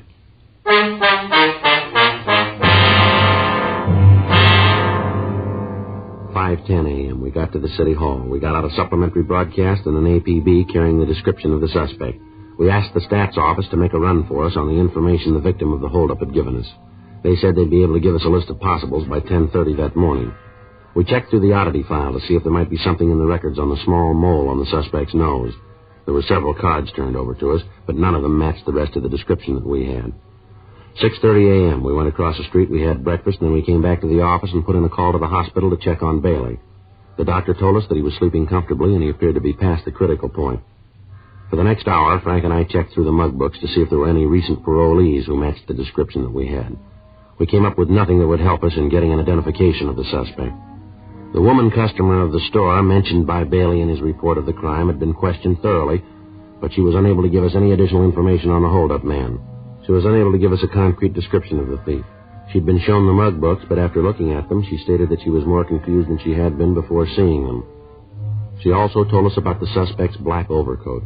She said that while the shoulders looked quite wet from the rain, the rest of the garment appeared to be dry. 10:30 a.m., we got the results of the run from the stats office. There were 17 names on the list. All men matched the description of the suspect and had at one time or another used the same M.O. used in holding up Bailey. It took us 2 days to check them out, and at the end of 48 hours, we were no nearer apprehending the thief than we had been before. 7:58 a.m. Saturday morning. I checked in for work. Hi, Joe. Morning, Frank. It's one of the best investments I ever made. Huh? This trench coat sure gave me a lot of wear. Well, if you only used it this week, you'd gotten your money's worth. Yeah. Sure is the answer to the rain question, though. I've been wearing that plastic coat of mine so long, I'm beginning to feel like a package of frozen food. Yeah, you look like it, too. Yeah. Anything in the book? No. I talked to Stoner this morning, thought for a minute he had something for us. What's that? Well, I picked up a kid down on 7th yesterday. Tried to heist a liquor store. Manager pulled a gun and held him. Stoner answered the call. Thought at first it might be the guy we're looking for. Didn't check out, though, huh? No. Kid just got in town yesterday morning, broke and hungry. But, I got to thinking about that Bailey thing last night. Yeah? Well, what he said about the suspect's coat. What do you mean? Well, you remember that Bailey said the guy didn't look very wet, just the shoulders on the coat. Well, no, Joe, Bailey didn't say exactly that. He said the shoulders on the coat looked wet, but it was that woman customer we talked to, that Mrs. Colton. She's the one that told us the coat looked dry except the shoulders. Yeah, well, that's the point I'm trying to make. I don't remember who said it. But if just his shoulders were wet, the way the rain was coming down out there, he couldn't have walked far and come in out of it that dry, could he? No. There's no bus or streetcar lines within 6 blocks of Bailey's store. We know he doesn't live close to the store. He had to come in a car. Nobody saw one, though. Yeah. Yeah. Well, it's happened before. I guess it's the same thing you're thinking, huh? Well? Could have took a cab, huh? Maybe. Well, let's run it down. It's better than standing still. There are 22 taxicab companies listed in the phone directory, all serving the downtown Los Angeles area. Each of these companies may have from 6 to several hundred cabs in service at any given time. Each driver might make as many as 6 trips an hour. In wet weather, the cab traffic is almost double that of any normal day. As a result of the number of possibilities, Frank and I spent the next week going through drivers' way bills, checking for a cab that dropped off a customer near the corner of Virgil Avenue and Bimini Place at approximately 9:30 p.m. on the date of the robbery. After checking the reports, we came up with one trip that looked good. A driver had picked up a passenger at the corner of Mariposa and Wilshire Boulevard and had dropped him 1 block from Bailey's store, waited for him, and then driven him downtown. We checked with the traffic manager of the cab company, and we found that the driver could be located at a cab stand out on Wilshire Boulevard. Frank and I drove out to see him. We gave him the description of the suspect and asked if he'd ever seen anybody who matched it. Yeah, I remember him. A little guy. I picked him up out on Wilshire. I remember because he wanted out on a corner. And I thought it was funny that he didn't want me to let him out in front of wherever it was he was going. Did you wait for him? Yeah. He gave me a sawbuck and said for me to wait.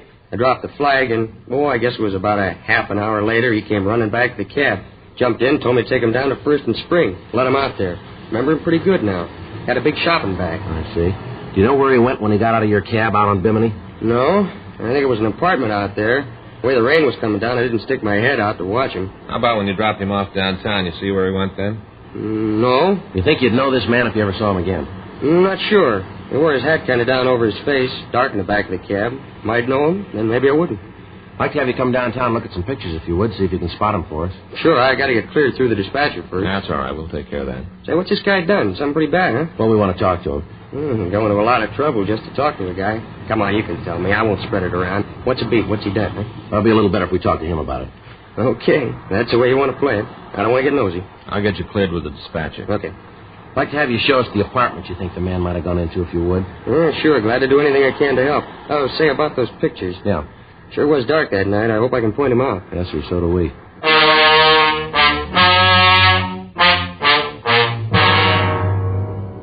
We took the cab driver downtown, and he went through the mug books, but he was unable to come up with an identification. The neighborhoods where he'd picked up the suspect and where he'd dropped him off were checked. None of the people in the vicinity could tell us anything. The usual channels of information were checked, but they yielded no new information. It had been 10 days since the holdup, and we were no nearer to finding the suspect than we'd been the day after the robbery. Another week passed without results. The thief had dropped from sight. We still had no idea where he was. On Tuesday, March 10th, we got the answer. Hot shot, I'll get it.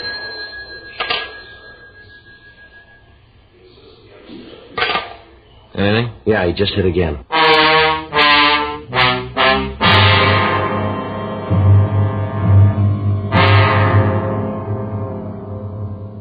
The description in the M.O. the thief had used was the same as he'd employed in holding up Bailey.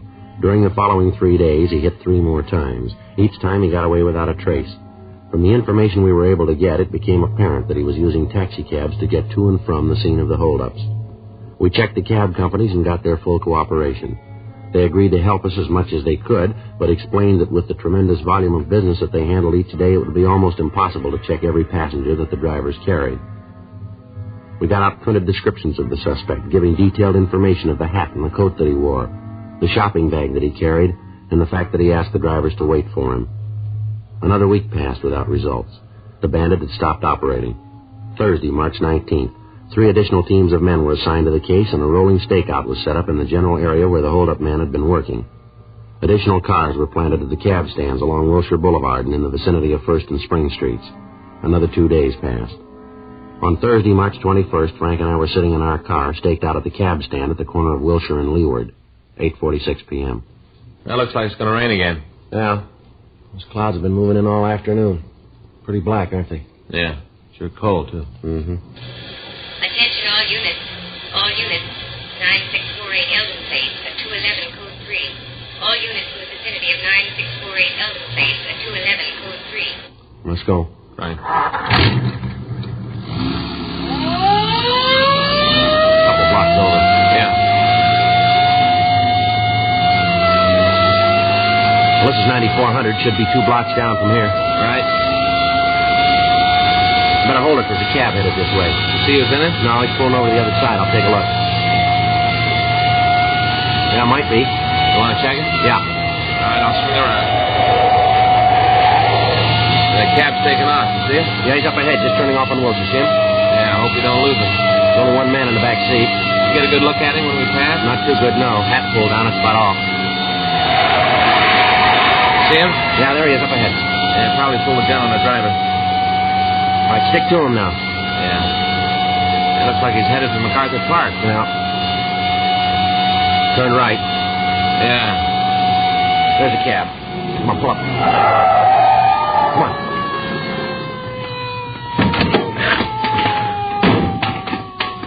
I couldn't stop. He said he'd kill me if I did. He had the gun pointed right at me. You see where he went? Yeah, he ran over there in the park. Good, I'll check it. I didn't know what it was all about. He said if I didn't keep driving, he'd kill me. It's all right. You stay here. I'll be right back. Yeah, sure. Joe? Yeah. You see him? No, he got away. Maybe we got something to go on. Yeah? He dropped his shotgun.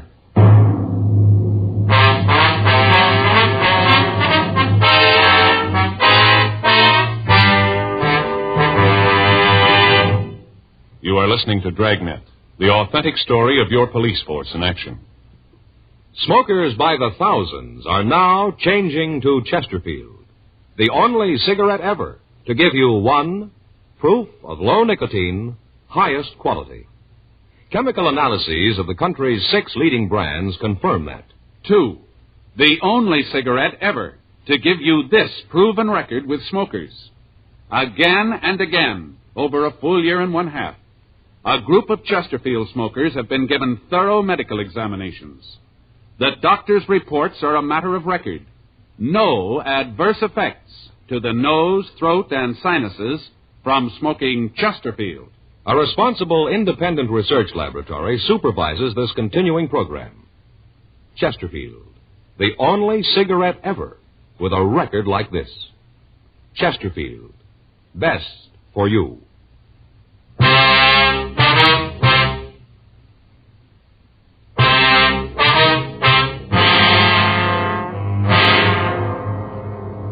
A blockade of MacArthur Park was ordered. The surrounding streets were checked, but apparently the suspect had made good his escape. The crime lab crew was called, and they came out and went over the cab for physical evidence. In the back seat of the cab, we found the shopping bag that the thief had carried. It was a plain brown paper bag with heavy cord handles. There was no way of tracing it. In the bottom of the bag, under several cans of food, there was a sales slip with a penciled notation. One of the prices that had been rung up had apparently been wrong, and after the total had been made, a credit to the customer had been deducted. There was no market name on the slip and no address, just the penciled notation. The shotgun and the cans of food were checked for fingerprints, but those that were found were so badly smudged that they were useless. The serial number was checked with gun records, and we found out that the gun had been reported stolen 3 months previously. We went out and talked to the man who'd made the report, but he couldn't help us. Lieutenant Lee Jones made photographs of the serrated edge of the sawed-off barrels, and they were booked as evidence. We checked at the store that had been robbed, but they told us that the sales slip wasn't theirs. Monday, March 23rd, we started out to find the store that had made out the slip. We checked all of the smaller grocery stores in the area where most of the cabs had been picked up. It took us the better part of 3 days. On Wednesday afternoon, we stopped at a small delicatessen at the corner of 3rd and Leeward Streets. The manager there told us that he didn't recognize the slip, but he said that it could have come from their cash register. He asked us to wait while he called his wife. She came over to the store, and we showed her the receipt. Yeah, that's one I made out. The customer bought 4 cans of tomato sauce, and I made a mistake on the register. I overcharged him a penny on each can. He noticed that he made quite a scene. It was pretty embarrassing. I apologized, and I gave him a credit. Do you know the man? Yeah, he comes in quite often, once, twice a week. Does he live in the neighborhood, would you know? No, I can't tell you that. He just comes in and he leaves. Do you know his name? No, I don't. He drive a car? I've never seen him in a car. He usually walks in, gets what he wants, and then walks out. You ever come in with anybody else? No, he's always alone. And you don't know if he lives around here, huh? Well, I told you no. What's he done? What's this all about? We want to talk to him, ma'am. When do you think he'll be back? Well, let's say this is Thursday. Might be in this evening, maybe tomorrow. What times do you usually come in? Mostly in the late afternoon or early evening. Is there something I can do? Do you have a message I could give him? No, ma'am. We'll give it to him.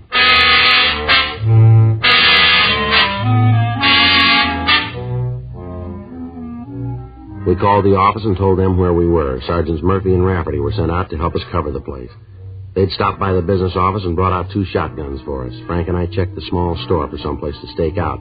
The only place we could find where we could keep the entire store under observation and yet not be seen ourselves was on top of one of the large refrigerators that held frozen foods and dairy products. Murphy and Rafferty took up their positions outside of the store, and we waited. At 5:30, it started to rain again. There was no sign of the suspect. 7 p.m., 8 p.m., still no sign of him, and the rain got heavier. 8:30, 9 p.m. Oh, every time this thing switches on, it feels like the dentist is working on the teeth. There's not much room up here. Don't shove me off. Yeah, there just isn't one. What's that? Well, there just isn't any way a man can lay on top of an icebox and be comfortable. Yeah. Evening. Yeah. Glad to see you back. Huh? I thought you might be mad about me overcharging you the other day. Looking for anything special tonight? No, just a couple of can things. I can get them.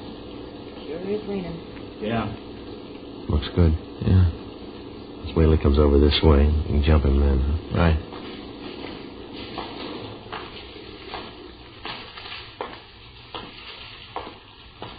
All right, now. Hey, what's going on? Watch it, Joe. Let's go. There he goes. All right, police officer, hold it up. He isn't going to stop, Joe. You see Murph and Rafferty? Yeah, they're across the street. Looks like he's going in that apartment. Come on. All right, take it easy. He should be in there. He is. All right, cover me. Right. All right, on, give it up, mister. Get away from me, cop. You come after me, I'll kill you. Go on downstairs. You're going to save yourself a lot of trouble. You okay, Joe? Yeah. He's still alive. You want to call the ambulance? Yeah. Who told you? Who tipped you off? You did. I never talked in my life. I wasn't even worried. You were once, fella. What about it? 4 cents.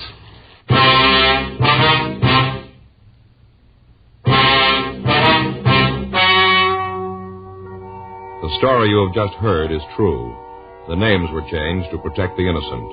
On July 16th, trial was held in Department 96, Superior Court of the State of California, in and for the County of Los Angeles. In a moment, the results of that trial. Now, here is our star, Jack Webb. Thank you, George Fenneman. I only need 7 seconds to tell you why you should be smoking Chesterfields. Chesterfield is low in nicotine, highest in quality, best for you. I'd like you to try them. Regular or king size? Chesterfield.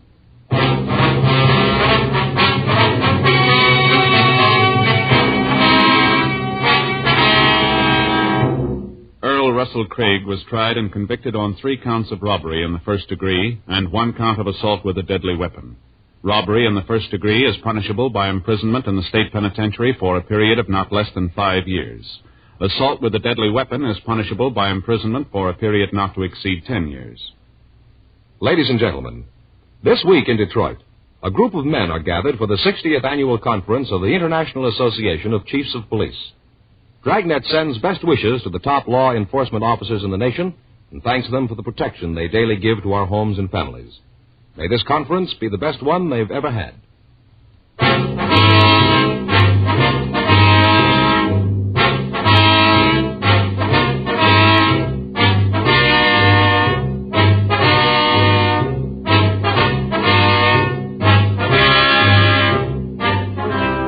You have just heard Dragnet, a series of authentic cases from official files. Technical advice comes from the Office of Chief of Police W.H. Parker, Los Angeles Police Department.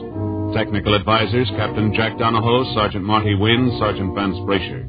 Heard tonight were Ben Alexander, Ralph Moody, Lillian Bayeff, Jack Crucian. Script by John Robinson. Music by Walter Schumann. Hal Gibney speaking. Watch an entirely new Dragnet case history each week on your local NBC television station. Please check your newspaper for the day and time. Chesterfield has brought you Dragnet, transcribed from Los Angeles. Have you tried new cork-tipped Fatima? It's the smooth smoke. Here's why.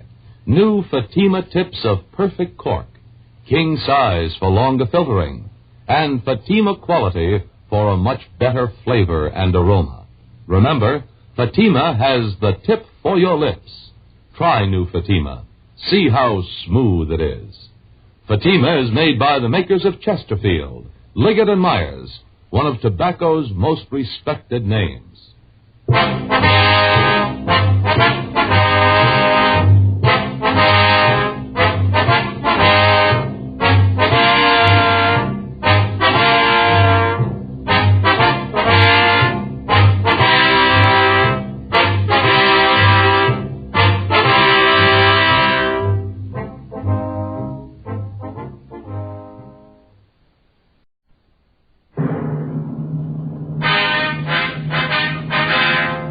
Sound off for Chesterfield. Chesterfield, low in nicotine, highest in quality, best for you. Chesterfield brings you Dragnet.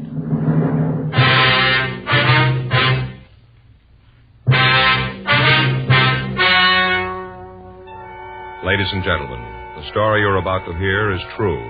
The names have been changed to protect the innocent.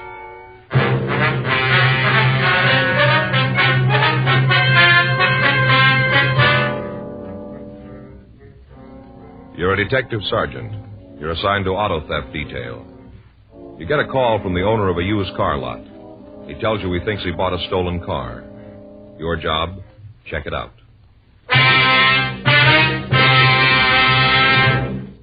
Smokers by the thousands are now changing to Chesterfield, the only cigarette ever to give you 1, proof of low nicotine, highest quality. 2, this proven record with smokers. No adverse effects to the nose, throat, and sinuses from smoking Chesterfield. Chesterfield, regular or king size, low in nicotine, highest in quality, best for you.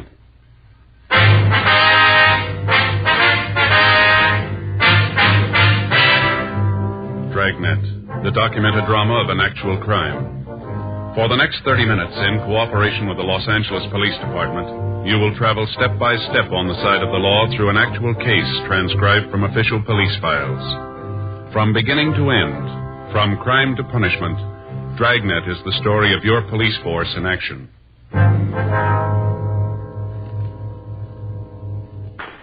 It was Monday, May 4th. It was warm in Los Angeles. We were working the day watch out of auto theft detail. My partner's Frank Smith. The boss is Captain Nelson. My name's Friday. I was on my way into the office, and it was 7:56 a.m. when I got to room 40. Auto theft. Is that you, Joe? Yeah. Hi. When'd you get in? Well, about 7:30. I woke up at 5. I couldn't get back to sleep. What's the matter? Oh, I'm sore, Joe. I don't think I could lift a pencil to make out a report today. Is that right? What happened? Baseball. Baseball? Yeah. I tell you something, Joe. I found it out yesterday. Ain't no Chuck Stevens. Is that right? Yeah. Yesterday morning, I got up early. Going to do a little work in the garden. It was a beautiful day, you know. Felt real great. Uh-huh.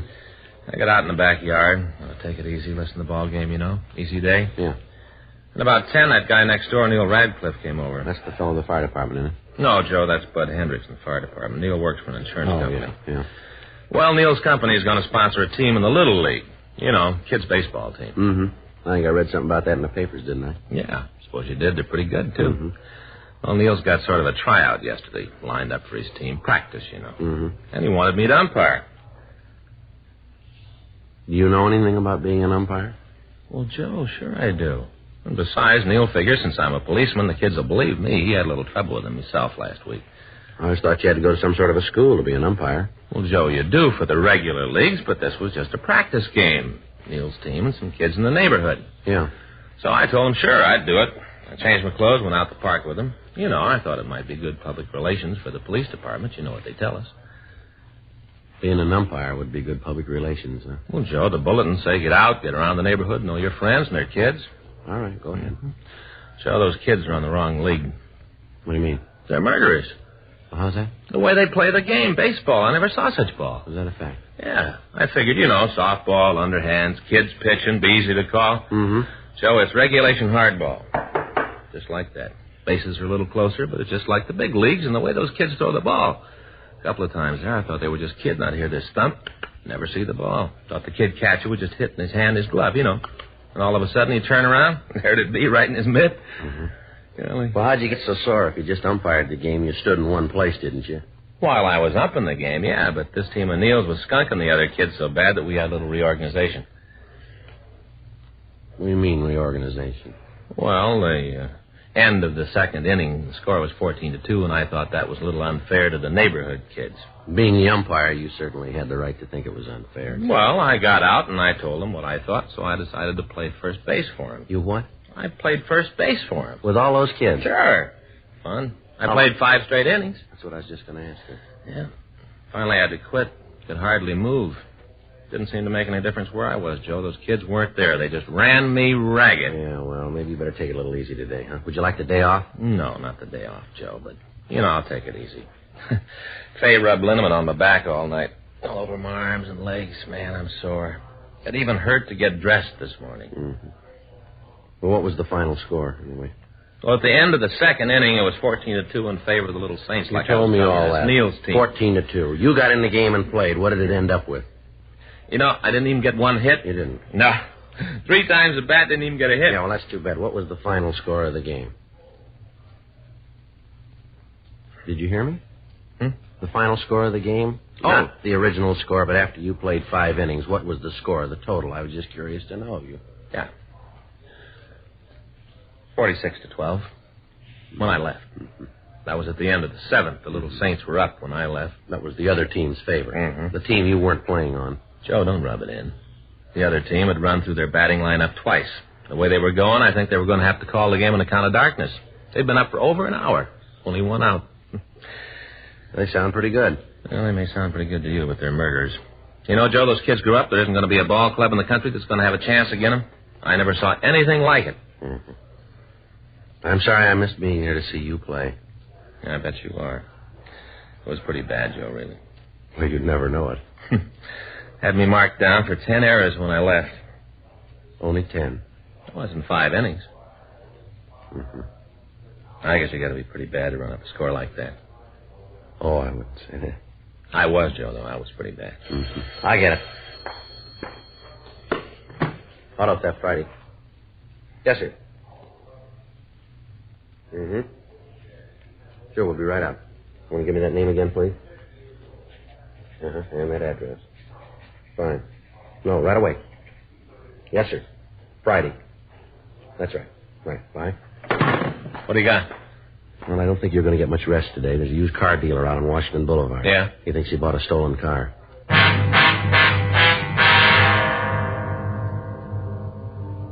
8:15 a.m. We left the office and we drove out to the McGowan Car Company. It was a large lot on Washington Boulevard. Along the front of the place, there was a line of late-model cars, each advertised as today's special. We walked through the aisles of automobiles to the office in a trailer at the back of the lot. There was nobody around, so we knocked on the door and waited. Well, he said he'd be here, didn't he? Yeah, I told him we'd be right out. Yeah, maybe he's gone out to breakfast. Yeah? Mr. McGowan? That's right. Police officer, sir. You called our office. My name's Friday. Oh, yeah. Come on in. Thank you. Come on in the back. Just having a cup of coffee. Fix you guys up with one? No, sir, not for me. How about you? Yes, sir. Sure, I'll have a cup with you. Good. Go on back and sit down. I'll bring it right back. Thank you. Say, just get your fellas' names. My name's Frank Smith. My partner, Sergeant Friday. Oh, glad to meet you. I talked to you on the phone, didn't I, Mr. Friday? Yes, sir, that's right. Thought so. Never forget a name. Never do. There's your coffee. Thanks. I'm Jesse McGowan. Guys on the row are all the time kidding me about my first name. Jesse. Get it? No, sir, I don't believe I do. Jesse. Jesse James. Oh, yeah, sure. Well, anyway, I wanted to tell you about this guy came in Saturday night. Last Saturday? Yeah, you see, we stay open till 10 on Saturday night. This guy must have come in about 9. Jack went over to take care of him, but the fellow said he wanted to see the manager, so Jack brought him back here. I see. Said he had a car to sell, brand new Merc. Beautiful car. Say, I got a box of donuts here if you'd like one. No, thanks. I think I'll have one. Didn't get a chance to eat this morning. Got to worrying about this deal. Mm-hmm. Got some of these new kind with the cinnamon on top. Sure good. Well, I told this guy we'd like to buy the car, but we were kind of overstocked on Mercs. Yeah? He said he'd just come out from the east and bought the car when he got here. Said that right after he paid for it, he lost his job and had to get some money out of it. Uh-huh. I asked him if he'd like to make a trade, you know, a transportation car and money to boot. Offered him a good deal on a Nash Rambler. Just got a couple of 51s in. Yes, sir. He said he wanted to sell the car outright. Said he was going to leave town. He wanted to get his money out of the car. I asked him how much he wanted for it. Mm-hmm. He told me he'd have to let it go for $2,200. It's about $800 under what he must have paid for it. Mm-hmm. Right away, I figured there was something wrong, so I had the mechanic look it over. Only had 3,200 miles on it. Hardly broke in. Beautiful. Radio heater, white sidewalls, continental hookup, real beaut. What'd your mechanic say about it? Said it was in perfect shape. So I asked the guy who the legal owner was. What'd he say? He said he was. He'd paid cash for it, had the pink slip made out to him all right. He had the identification to go with it. You bought the car then, did you? Yeah, sure looked like a good deal. I gave him a certified check made out to cash for the amount. He gave me the keys. That was the last I saw him. Well, aside from the fact that it's an unusual deal, why do you think there's something wrong with it? Well, for the first thing, the price he wanted for the car was too low. I had the feeling that if I'd have given him any trouble on it, he'd have come down on it. Do you have the pink slip here? Oh, yeah, I brought it with me this morning. I got it here in my wallet. Any other reason you think the deal might be phony?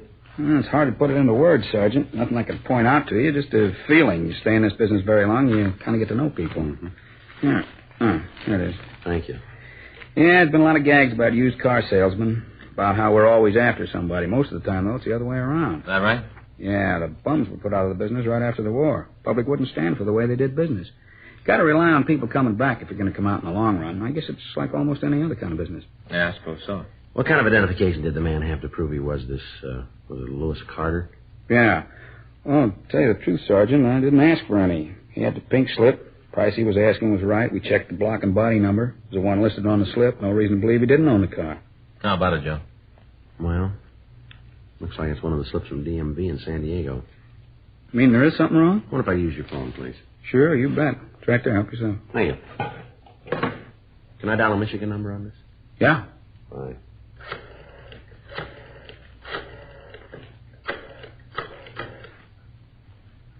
$2507, please. Yeah, auto theft. Mm-hmm. Hi, this is Joe Friday. Yeah. Say, we got a pink slip out here. Looks like it's one of those that were stolen from DMV down south. No, down south. San Diego? Mm-hmm. You got the list there? Yeah, I'll wait. You mean somebody stole a pink slip from the department? Yes, sir. As near as we can figure it, about 24 of them.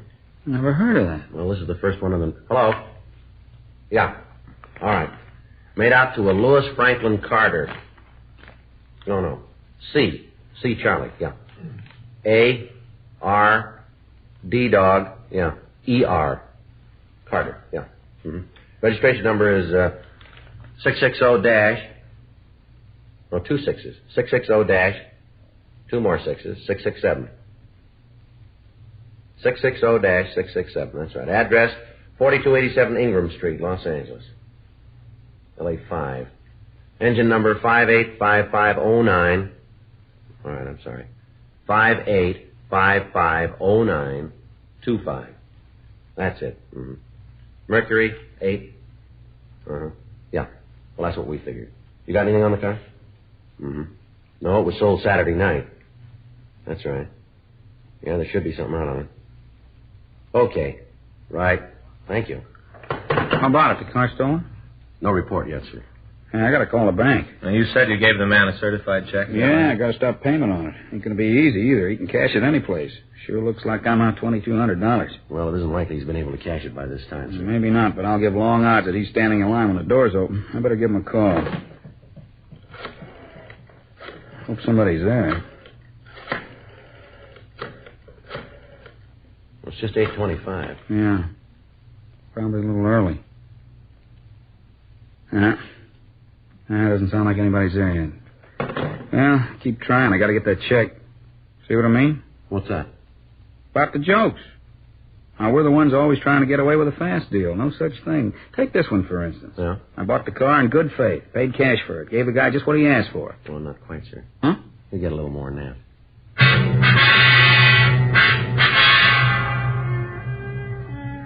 We got a complete description of the suspect, Louis Carter. We put out a local and an APB on him, and then we asked Dean Bergman to come out and go over the car for fingerprints. The owner of the used car lot, Jesse McGowan, told us that the car had been washed and cleaned thoroughly, but he didn't think we'd be able to come up with any fingerprints. 9 a.m. We put in a call to the bank and asked them to stop payment on the check and to notify their branch offices to do the same. McGowan supplied the number of the check, and the information was gotten out to the other banks and check cashing agencies in the area. Bergman finished checking the car, and he told us that the only print that he'd been able to find was a partial thumbprint under the dashboard. We rolled the prints of the man who'd washed the car along with those of McGowan and the other people on the lot who'd come in contact with the automobile. None of theirs matched. We checked with the office and told them that we'd check out the address listed on the pink slip. 9:37 a.m. We pulled up in front of 4287 Ingram Street. It was a large 2-story place that had been converted into a rooming house. There were several cars parked in the front yard. We went up to the front door and rang the bell. Want to try it again? Yeah. I didn't know there were any of those around anymore. Don't see many of them nowadays. What? What kind of doorbell? Oh, yeah. Yeah? I'd like to see Louis Carter. I'm him. What do you want? Police officers. We'd like to talk to you. Cops? What do you want with me? Might be better if we talked inside. Huh? Inside? Oh, yeah. Come on in. I just got up. One of you guys got a cigarette? Yeah. Thanks. How about a match? Here. Thanks.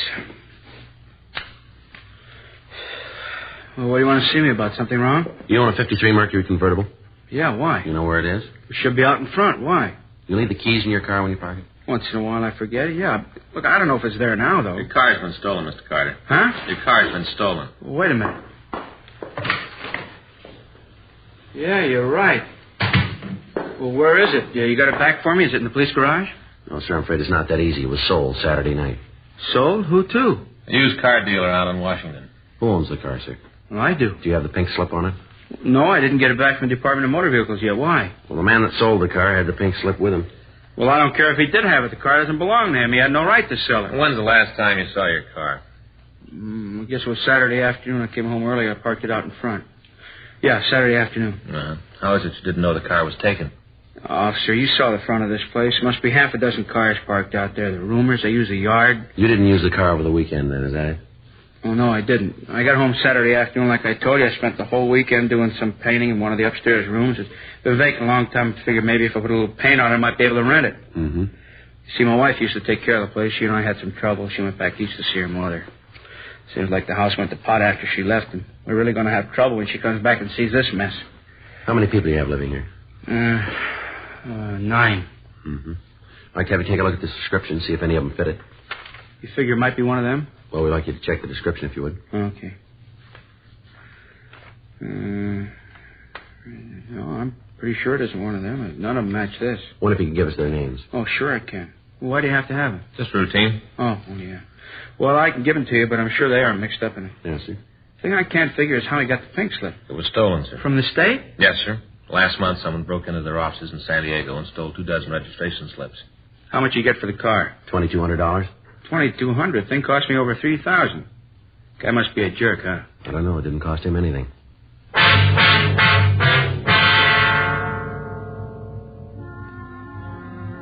10:15 a.m. We went by the used car lot and picked up the owner. We took him down to the city hall and had him check the mug books.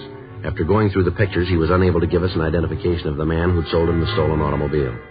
We checked the names of the people who lived at Lewis Carter's house.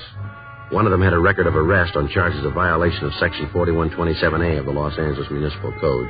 He'd served a short term in the city jail, and then he'd been released. His physical description, however, did not match that of the suspect we were looking for. 11:35 a.m. We had the used car dealer taken back to his lot, and Frank and I checked into the office. About the only thing we got working for us is the check. Yeah. Hope they get the word out in time. He gets his hands on that money, and he can go a long way. I get it. Called up that Friday. Yes, sir. Yes, sir, we did. Uh-huh. Right. That's right. Be there as soon as we can make it. Right. Bye. Well, he isn't going far. What do you mean? He's at the bank now.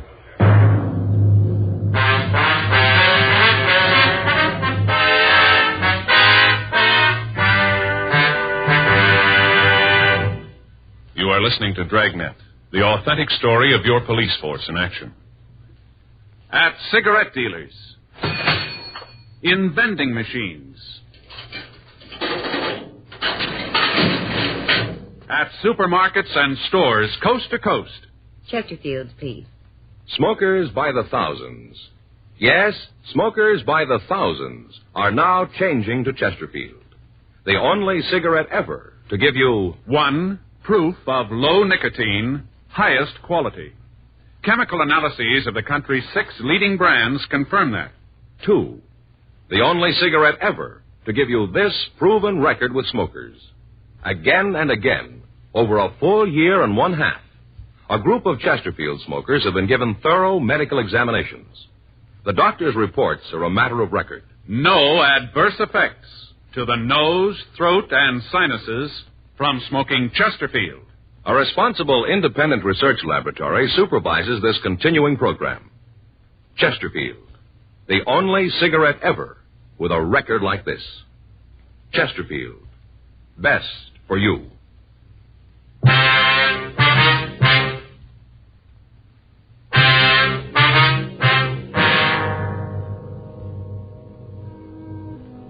We'd gotten a call from a branch office of the bank that the check had been drawn on. At 11:30 a.m. that morning, a man had walked into the bank and presented a check for the amount of $2,200 drawn on the account of Jesse McGowan. Because of the amount of the check, it had to be okayed by the head cashier. Fortunately, he'd gotten the information about the check and had stalled the suspect long enough to call us. He was able to keep him waiting until we got there. The man was taken into custody without any trouble. He denied having anything to do with the stolen car, and he said that we'd made a mistake. We took him downtown and started to question him. I tell you, I don't know what this is all about. I'd like to help you out, but there's nothing I can do. Frank? Yeah? You want to get in touch with McGowan and have him come over? Yeah, right away.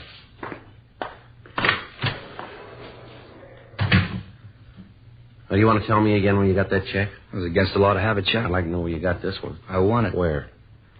Look, I don't know what this is all about. I'm not about to get any of my friends in trouble by naming them. I got nothing to do with this, let alone my pals. You'll save yourself a lot more trouble if you'll tell us where you got the check. All right, I won it in a poker game. Pretty high stakes. Yeah, we gave up kid games. Where'd you win it from? I told you I wasn't going to name any names. We're going to get them sooner or later, you know that. Not for me, you aren't. You build it any way you want. That's the way I figure it. When was this poker game? Saturday night. Where? I'm sorry, there's another one I can't answer. You been in San Diego lately? Not for a couple of months. When's the last time you were down there? I don't remember right off. It'll help if you can. What do you mean, help me? I got no trouble. You guys make a pinch while I'm trying to cash a check. I won the money. It was a payment for a debt. All I was trying to do was get my money. There's nothing wrong with that. There's nothing wrong. Why don't you tell us who you won the money from? And have you guys throw a beef at them? Nothing doing. I read where you fellas spend your time breaking up a game of old maid. It's a little more serious than that, isn't it? Well, maybe to you. I got no problem. All I got to do is sit tight. You keep believing that, mister. You keep acting like this, and you'll see what a problem you really got here. McGowan's on his way over, Joe. Who's McGowan? He's the man who wrote the check you tried to cash. Waste of time. You don't know me. We'll let him decide that. Go ahead. Have your fun. A couple of questions we'd like to ask you. Go ahead. I got nothing more important to do. Check your name through our identification bureau. Came up with some mighty interesting things. Is that right? Yeah. Let me see, Frank. Here. True name Harold Drake, is that right? Yeah. Your address is listed as 2917 Ledgewood Drive, is that right? Yep. You told us you'd never been arrested. I haven't. Let's take a look at the picture. You got the room rigged for movies? I'm going to tell you something, Drake. You mark it down, you remember it. The sooner you stop playing footsie with us, the better it's going to be for you, understand? When do you bring out the rubber hose? That went out with the story you're trying to hand us. Here's the picture. Mm-hmm. Yeah, the guy looks a lot like me. Didn't know any better, you might think we were twins. Yeah, if you didn't know better. But we do, huh? Oh, come off it, Drake, will you? We got you nailed and you know it. You want to sit there and dream up these fairy tales? That's up to you, but we got a job to do. We know you'll stand for this, and so do you. Now, why don't you save us both a lot of trouble and cop out? Look, I'd like to do it, Sergeant. No lie, I really would. But I can't cop out to something I had nothing to do with. All right. Start all over again. Where did you get the check? A guy gave it to me to pay off a poker debt. You going to tell us who the guy is? No. I think it's time to stop playing games. Now, let's get down to what we got on the books here. You claim you never been arrested. We got a package on you here that shows 3 arrests and 2 convictions. And a guy that looks like me. Let's go down the hall and roll your prints. That'll clean it up, won't it? I'm for that. Now, go on. Tell me the rest of the fairy tale. I'll lay it out for you in one-syllable words. That'll make it easy for you. You broke into the offices of DMV down in San Diego on February 28th. Yeah, Dago's nice in February. Somebody's going to write a song about it sometime. You stole 26 pink slips, ready for mailing to the owners. You must mean somebody else. Well, that smile's going to come off your face, Drake, when McGowan walks in. Look, here. I don't know who Mr. McGowan is, but I'll be happy to meet him. Now, tell me, what did I do after I stole the pink slips? You got the address of Lewis Carter. Then you went to his home on Saturday night and you stole his car. You drove it down to McGowan's used car lot. And with a pink slip, you sold it to him for $2,200. I was busy that night, wasn't I? What are you trying to prove with all this talk, Drake? You trying to make it rough on yourself? Is that what you want? I'm not trying to do anything. All I'm doing is trying to go along with you guys. I'll check and see if McGowan's here. All right.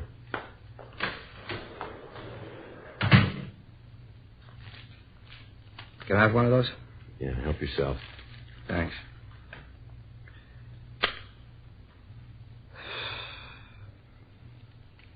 You know, I wouldn't have your job for all the money in the world. All right. Yeah, it's a lousy way to live. Going around trying to get people to cop out to things they didn't do. That's the way it looks to you, doesn't it? From anywhere I sit, it turns up just that way. A couple of things wrong. What? Your record, for one thing. If you can prove it's mine. All we got to do is walk down the hall and you've had it. As soon as we check the prints, we've turned the key. Sounds good the way you tell it. It's going to sound better the way the judge says it, isn't it? Who's writing for you? You were arrested in 1939 for auto theft. You served 3 years. Arrested in 1945, suspicion grand theft auto. Dismissed. There, you see. They knew they had the wrong guy. Nobody's told us. Another arrest in 1946, grand theft auto. Served 4 years. Case of mistaken identity. Is that what happened both times? Some people got very bad eyes. Now, you take this fellow McGowan you're bringing in here. Wouldn't be at all surprised if he had bad eyes. You know, there's one way to get yourself out of this, and that's to tell us where you got that check. I don't know how to do it any more simple than I have, Sergeant. I won it playing poker, and I'm not going to tell you who I won it from. It wouldn't do any good. I don't know who's been giving you advice, mister, but you aren't playing it very smart. Really? The guy who dreamed up this routine probably spent the next 20 years at Q. As a matter of fact, he's still walking around. All right, mister, let's go down the hall and check your print. Come on in, Mr. McGowan. That's the man. You sure about that? Swear to it in court. What are you trying to do? Cause me a lot of trouble? I haven't done anything, and you know it. Now you come in here and you say that's the man. You know what they can do to me? All right, Drake, that's enough of that. Let's go, Mr. McGowan. Swear to it in court. That's the man who sold me the car. How about it, Drake? Nothing more, huh? Yeah, we'll roll your prints and check them against the record. I got a couple of partials from San Diego. If yours match up, and I think they will, you've had it. No way out, huh? Not that I can see. Oh, what happens, now this is just a wild question for the sake of argument. What happens if I cop out, plead guilty? We got nothing to say about that. You can't help out, huh? No, sir. Save the taxpayers a lot of money, no trial. I told you we got nothing to say about that. Not much to gain then by copping out, huh? We got you made if you do or you don't. Maybe make it a little easier if there's no jury trial. That's up to the judge. Nothing you can do? It'll go into the book that way. Mm-hmm. Got another cigarette? They're right there. Help yourself. Thanks.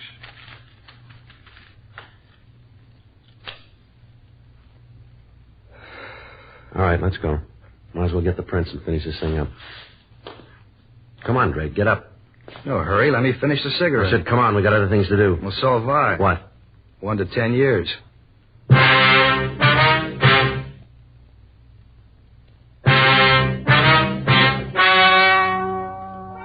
The story you have just heard is true.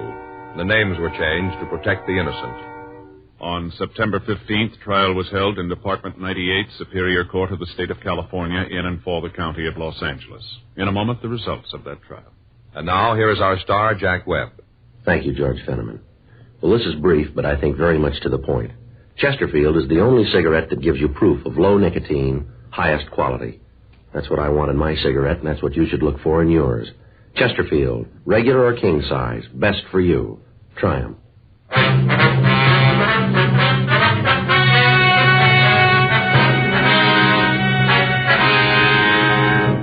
Harold Alex Drake was tried and convicted of grand theft auto, 3 counts, and was sentenced as prescribed by law. Grand theft auto is punishable by imprisonment in the state penitentiary for a period of from 1 to 10 years. A hold was placed on the suspect by San Diego County for prosecution on the burglary charge.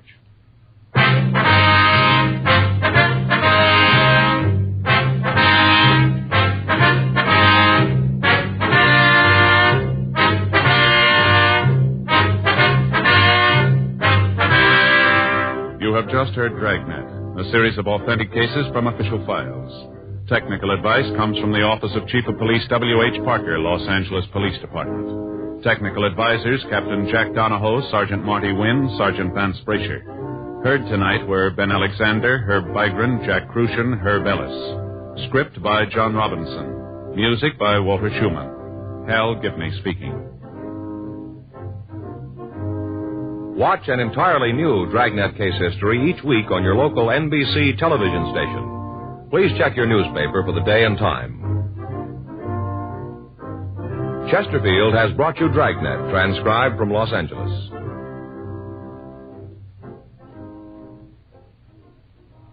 Have you tried new cork-tipped Fatima? It's the smooth smoke. Here's why. New Fatima tips of perfect cork. King size for longer filtering. And Fatima quality for a much better flavor and aroma. Remember, Fatima has the tip for your lips. Try new Fatima. See how smooth it is. Fatima is made by the makers of Chesterfield, Liggett & Myers, one of tobacco's most respected names.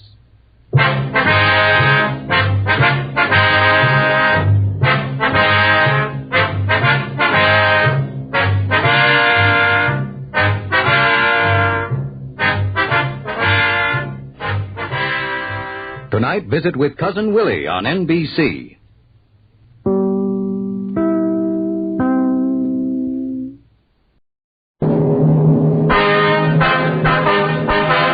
Sound off for Chesterfield. Chesterfield, low in nicotine, highest in quality, best for you. Chesterfield brings you Dragnet.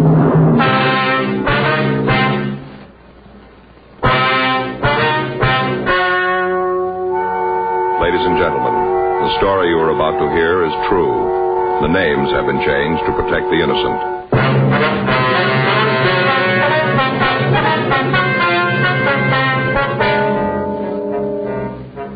You're a detective sergeant. You're assigned to homicide detail. You get a call that a man has barricaded himself in his apartment. The report says he's going to kill himself. Your job, stop him. Smokers by the thousands are now changing to Chesterfield, the only cigarette ever to give you 1, proof of low nicotine, highest quality. 2, this proven record with smokers. No adverse effects to the nose, throat, and sinuses from smoking Chesterfield. Chesterfield, regular or king size, low in nicotine, highest in quality, best for you.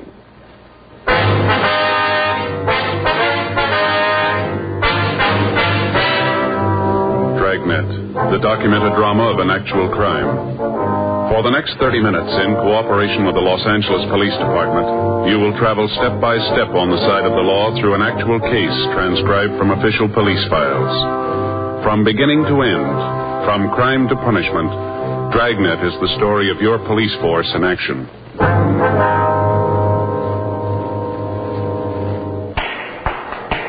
It was Wednesday, November 18th. It was cold in Los Angeles. We were working the day watch out of homicide detail. My partner's Frank Smith. The boss is Captain Warman. My name's Friday. I was on my way back to the office, and it was 10:32 a.m. when I got to room 42. Homicide. Joe? Yeah? That didn't take too long. No, Saul just got the coffee made. Here you are. Thanks. Boy, it sure is hot. Mm-hmm. Anything come in? No, it's been pretty quiet. I got it. Homicide, Friday. Yes, ma'am. Mm-hmm. Yes, ma'am. When was that? Mm-hmm. No, ma'am. No, if you'll wait just... Yes, I understand, but... Yes, ma'am. If you'll wait just a moment, I'll transfer you to robbery. Yes, ma'am. Well, I'll explain it to you over there. Right. Would you hold on, please? Would you give this call to 2511, please? Yes, that's right. Sure dismal weather. Yeah.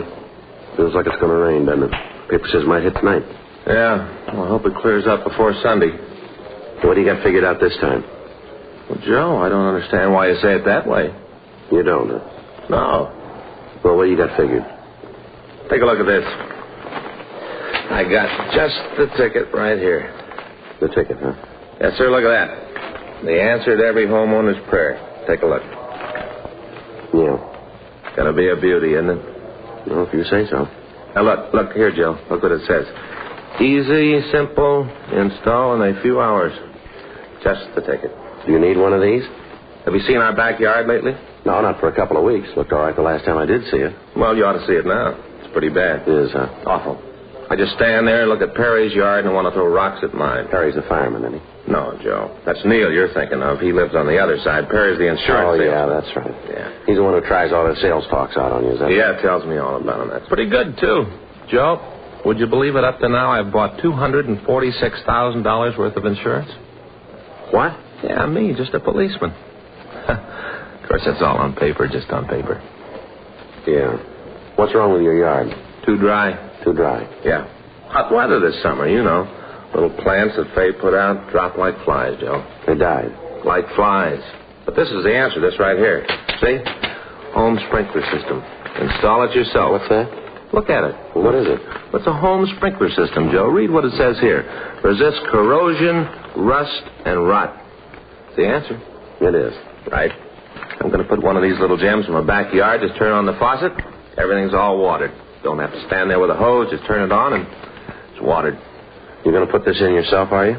Well, I could, Joe. Like it says here in the paper, shouldn't be any trouble at all. Who's going to do it? Well, I thought I'd get all the stuff together and then just start on it Sunday. You know, about 10:30 in the morning. Old Perry and Neil work out in the yards that time. They do, huh? Yeah. They'll see this little gem and they're going to hop over the fence, see what it's all about. And then what happens? I got 'em, Joe. I got 'em. You have? Sure, Joe. They see me laying out the sprinkler system right off. They're going to want to help. Well, if you want them to give you a hand, why don't you just ask them? Well, you just can't do it that way, Joe. It wouldn't be right. It wouldn't, huh? No. You got to be subtle. Remember the kid that whitewashed the fence? Who? You know, Huck Finn or whatever his name was. Whitewashed the fence. You still reading those books? No, but I remember that he was pretty subtle. Mm-hmm. I got it figured out. They'll come over and, look around, start asking questions, and next thing they'll be working. After we get the system in, I'll throw a little barbecue, just sit around, turn on the new sprinkler, and it'll be cool. Yeah. Sure hope it clears up before Sunday. Well, it doesn't matter, does it? Well, sure, Joe. If it rains Sunday, old Perry and Neil won't be out in their yards. They won't be able to see me with the hoses and the sprinkler heads. Yeah, but if it rains, there won't be any need to put in the sprinkler system right away, will there? I got it. Homicide, Friday. Yeah, Sid. Uh-huh. Did you talk to him? What'd he say? Right. All right, we'll be right over. Want to get your coat? What is it? Sid Hughes over at the Mirror. Yeah. Just got a call from a guy who's going to kill himself.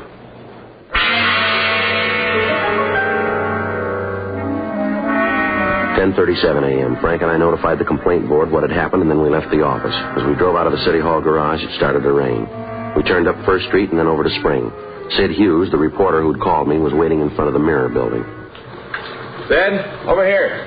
Oh. You got the address, Sid? Yeah, here. 2682 North Ardmore, out by the Ambassador. Hi, Smith. Hi, Sid. All right, let's go. What do you got on it, Sid? Well, a couple of minutes ago, the guy called. I answered the phone. Told me his name was Jan Padacek. Said he was going to kill himself. Yeah? I talked to him for a couple of seconds. It was easy to see he wasn't just another crank. He meant what he said. How'd he happen to call you? I don't know. He said something about the paper treating him right. Said he wanted to thank us. You know what he's talking about? No, I got Casey Shawhan working on it now. He's our city editor. Yeah, I know. He's checking the morgue file, see if he can come up with anything. You ever heard of him, Frank? No, name does nothing to me. How come you figure he's on the level, Sid? Well, the way he talks, I can't put my finger on it. Just something in the way he sounded. You knew he meant what he said. What'd you tell him? Well, I tried to bluff it through. Told him that there wasn't anything so important he ought to kill himself over it. Yeah? I asked him to let me talk to him. Asked him to wait until I could see him. What'd he say to that? Told me it wouldn't do any good. Nothing could make him change his mind. Said I'd be wasting my time. Yeah? Told him I had a lot of it. Wouldn't do any harm to let me see him. He went along with that, did he? Yeah. Said he'd wait 15 minutes. Told me to come alone, not to figure on trying anything. Yeah. Frank, you better kill the siren when we get near the place. Right. What time you got? 10:42. Can we go any faster? What's that? I told you I believe the guy. Yeah?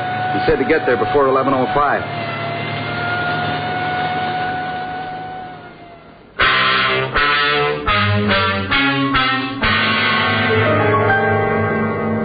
.2682 Ardmore was a two-story Spanish-type apartment house. There was a large courtyard in the center of the U-shaped building. Apartment number 8 was at the rear of the yard. When we got there were several other people standing by the entrance. 2 police units had arrived, and the officers were trying to keep the crowd away from the door to the apartment. 11:03 a.m.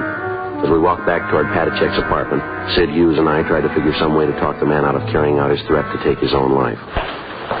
I'm not sure how to handle this thing, Joe. I'd feel pretty bad if I went in and botched it up. Wish you could do it. Well, has Padacek ever seen you before? I don't think so. Why? Well, we can try a switch if you want to. Tell him I'm Sid Hughes. That'd be better, Joe. You got some idea what to do in there. I'm not sure I could swing it. All right. I told him I'd shove one of my cards from the newspaper under the door. That way he'd know it was me. All right. Now, after you're inside, I'll try and get in touch with Casey and see what he's been able to come up with on Padacek. Good. Oh, better leave your gun here. Told him I'd come unarmed. All right. You think it's a good idea to go in there without a gun, Joe? Well, we haven't got much to say about it. The big thing right now is to try to get him out alive. Yeah, I guess you're right. Okay, you want to hang on to this for me? Right. All right, let's give it a try.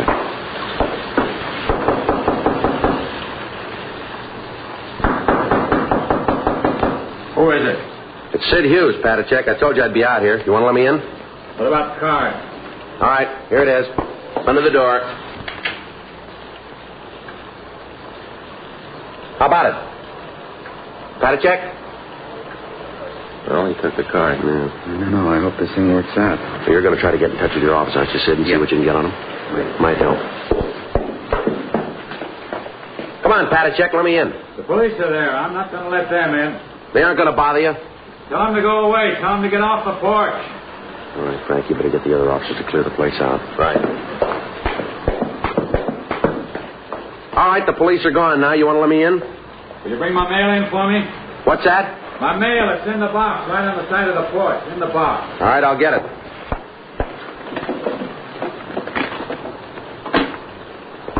All right, now let me in, huh? Come on. I'll stand right there. You don't need that gun. I'm not going to cause you any trouble. Turn around. I told you I was coming unarmed. Turn around. We'll see. All right, let's go upstairs. All right. Just a minute.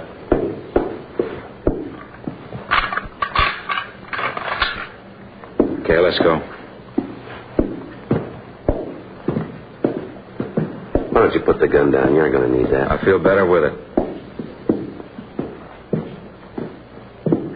Mind if I take off my raincoat? No, go ahead. Make yourself comfortable.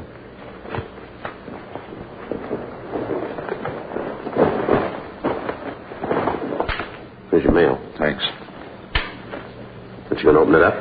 No reason to. There's nothing important. You can't tell. There might be. There isn't. I know that. You want a cigarette? No, but you go ahead. Here, have one of these. I want to be able to see your hands. All right.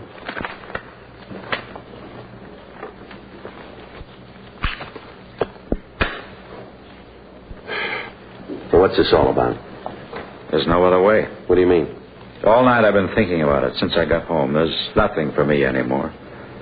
I'm not going to prison. If they think they're going to take me, then they're wrong. Well, who says you're going to prison? The authorities. They said I have to go to jail for 90 days. I know how they plan it. They tell me 90 days, and then they'll keep me there for more. Well, I'm not going back to prison. You ever been in jail before? Yes, 5 years. What for? For nothing. 5 years because I didn't agree with what they were doing. I'm not going back. I'm not going. I'll kill myself first. All right, take it easy. You want to start from the beginning and tell me what happened? I said I forged a man's name to a check. Did you? Yes, but you've got to understand I didn't have any money. They're going to take my car away from me. I'm behind on my rent here. I owe money. All my creditors were hounding me. I thought if I could just get a little money to pay the bills, then I could pay it back when I got a job. I was going to pay it back, all of it. I really was. How much was the check? $250. Whose name did you sign to it? A man I know. I got a check and signed his name. He has the money. I was going to pay him back. I have a job coming up. As soon as I got paid, I was going to put the money back. I didn't mean any harm. I knew it was wrong, but it was the only thing I could think of. They were hounding me. Well, what about that car? Couldn't you sell it? I suppose so, but then if I did, I wouldn't be able to get to my job.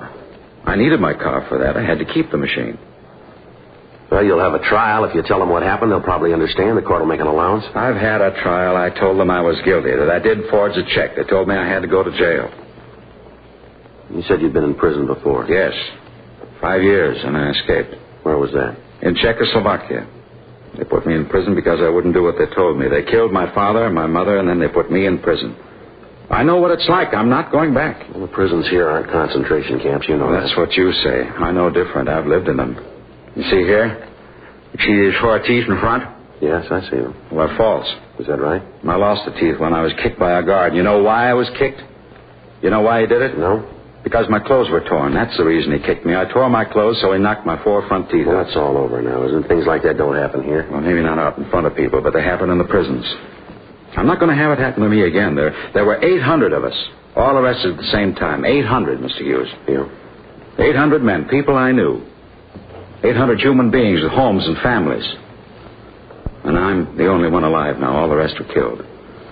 All taken to Buchenwald and run through the showers. Now, don't tell me about prisons, Mr. Hughes. I know. I've lived in them. Tell me something. Yes. You remember the name of the judge who sentenced you here on the forgery charge? Yes. Well, let me call him. Let me get him over here and talk this thing over. We can work something out. There's no reason for you to do a thing like you're planning here. It's not that important. Maybe not to you. It isn't to anybody. Well, we can work something out here. Let me call the judge. No, sit down, Mr. Hughes. Look, I'm not a stupid man. I have degrees from 3 universities. I speak 4 languages.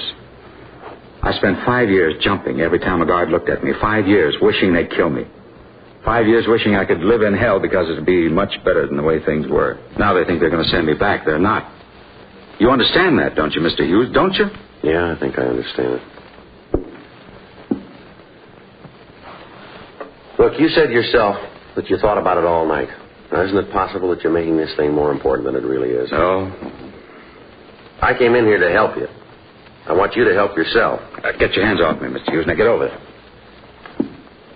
Look, I don't know how to tell you, Padachek. I don't know how to make you believe me, but none of us want to hurt you. We want you to be happy here. That's one of the reasons you came to this country, isn't it? Yes, I read the books about freedom. That's why I came here. Now they're trying to take that freedom away from me. Before I even have it, they're trying to take it away from me.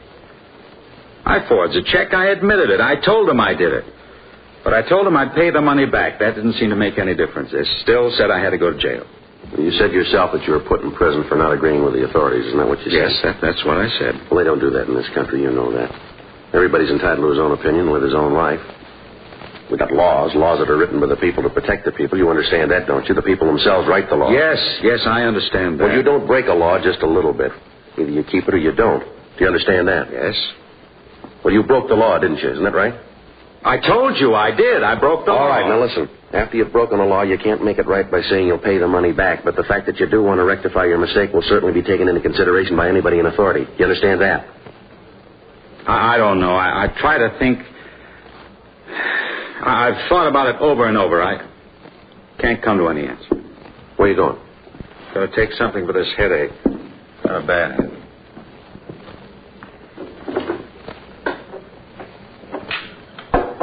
What's this here? What? This note here on the bureau. That's what I wrote. Tell why I did it, so they'd know. Nobody understands what has happened to me. I cannot accept the jail term. All I want is to find peace and freedom. I guess this is the only way to do that. I'm sorry to cause anybody any trouble. Please take care of my dogs. Patachek? Yes? You know this is all wrong, don't you? I don't know. I wish I did, but I don't know. So we're not going to need this. There's going to be no reason for it. What are you doing? Get away from me. Leave my things alone. Like all the rest, you don't understand either. You better get out of here. Get out. All right, if that's the way you want it. Why'd you crumple up this note? Now, why? I didn't think that you'd need it. I thought we had this thing straightened out. Well, we haven't. I told you, get out. All right, wait a minute. You said that you'd pled guilty. You admitted you forged that check. Isn't that right? That's what I said. Well, how come you're here? How come you happen to be home? They gave me 24 hours to arrange care for my dogs. I put up a bond. They gave me 24 hours. Where'd you get the money for the bond? One of the companies by the jail. They put it up for me. Well, how about the dogs? Did you take care of them? No, not yet. Where are they? They're up in the kitchen. Can I see them? You like dogs? Certainly I like dogs. All right, come on.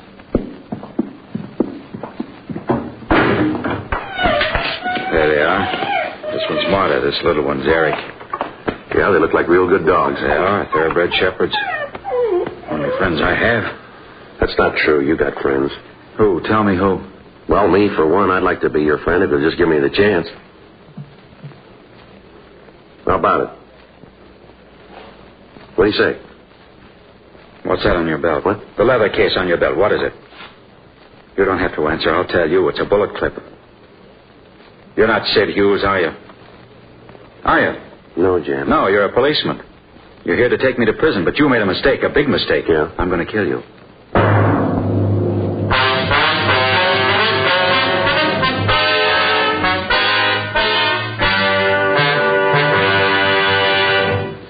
You are listening to Dragnet, the authentic story of your police force in action. At cigarette dealers, in vending machines, at supermarkets and stores coast to coast. Chesterfield's, please. Smokers by the thousands. Yes, smokers by the thousands are now changing to Chesterfield. The only cigarette ever to give you... 1, proof of low nicotine, highest quality. Chemical analyses of the country's 6 leading brands confirm that. 2, the only cigarette ever to give you this proven record with smokers. Again and again, over a full year and one half, a group of Chesterfield smokers have been given thorough medical examinations. The doctor's reports are a matter of record. No adverse effects to the nose, throat, and sinuses from smoking Chesterfield. A responsible independent research laboratory supervises this continuing program. Chesterfield, the only cigarette ever with a record like this. Chesterfield, best for you.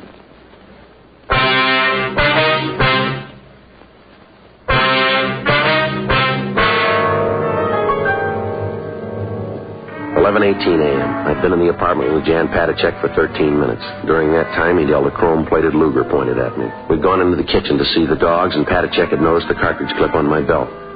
When I'd given my gun and holster to Frank, I'd forgotten to take the clip off. Patachek had noticed it when I kneeled down to pet the dogs. He'd looked at it for a minute, and then he motioned me to go into the living room. He followed, keeping the gun pointed at me. When we got into the center of the room, he told me to sit down, and he walked over to the other side of the room and sat on a chair. There's some cigarettes on the table next to you. Please give me one. Yeah, sure. Here. Just throw it over here. All right, here you are. Thanks. Take one yourself if you like.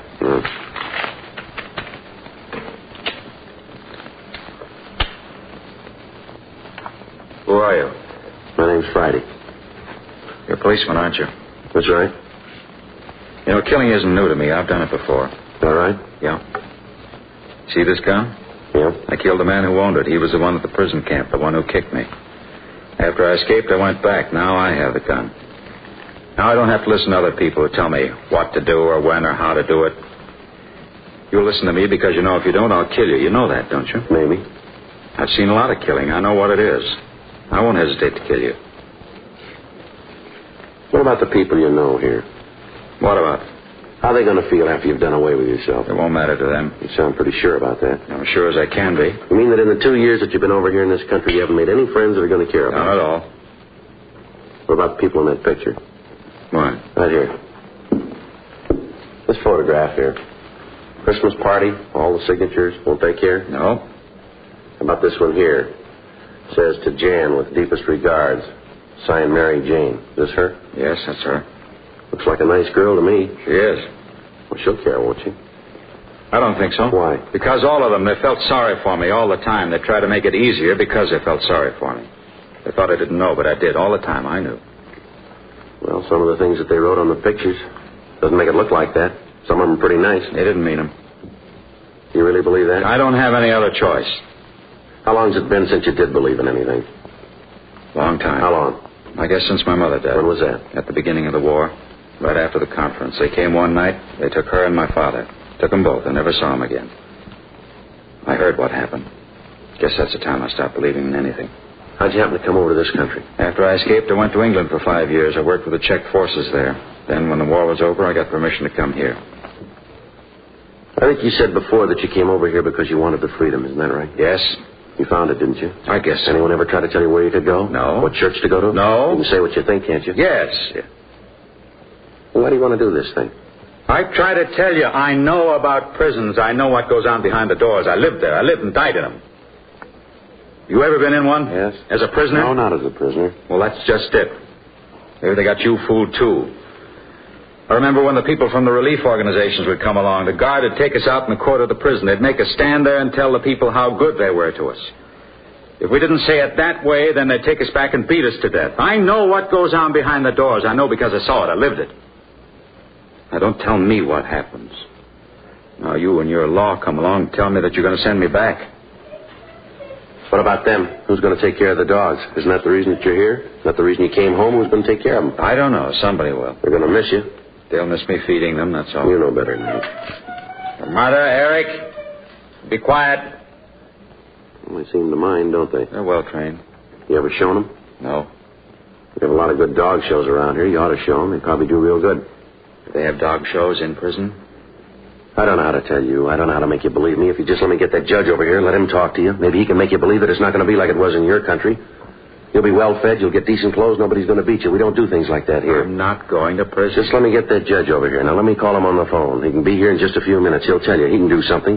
There's no reason why we can't work this thing out. Now, let me try to help you, please. I want to believe you, Mr. Friday. I really do, but it's hard to believe in anything. I'll just ask you one thing. Trust me. I've never seen you before. I don't know you outside of this room, but I ask you to believe me. And I promise you, I give you my word that I won't let anything happen to you. I don't know. I don't know. Let me have that gun. Let me take it. Then we can work things out. Really think we can do it? I think we can. John? John, let me in. I want to see you. They're here now to take me.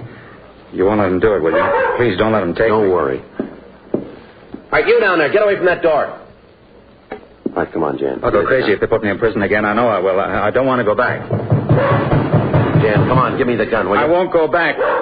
If I go this time, it'll be for good. Now, if they take me this time, they'll kill me for what I did. I know they will. No, they won't, Jan. Now, please, give me that gun. Let me in. Get away from that door and stay away, will you? They're going to break in. Quick, we got to hide. If they find us, they'll kill us both. Come on, Jan, believe me. I won't let anybody hurt you. I promise. I give you my word. Now, give me that gun. You mean that? I do. You won't let them take me? No, now, come on. Give me the gun. I want to believe you. I want to believe you. Do it. Trust me, Jan. I won't let you down. Come on, give me the gun. Get away from that door. I'm doing the best I can.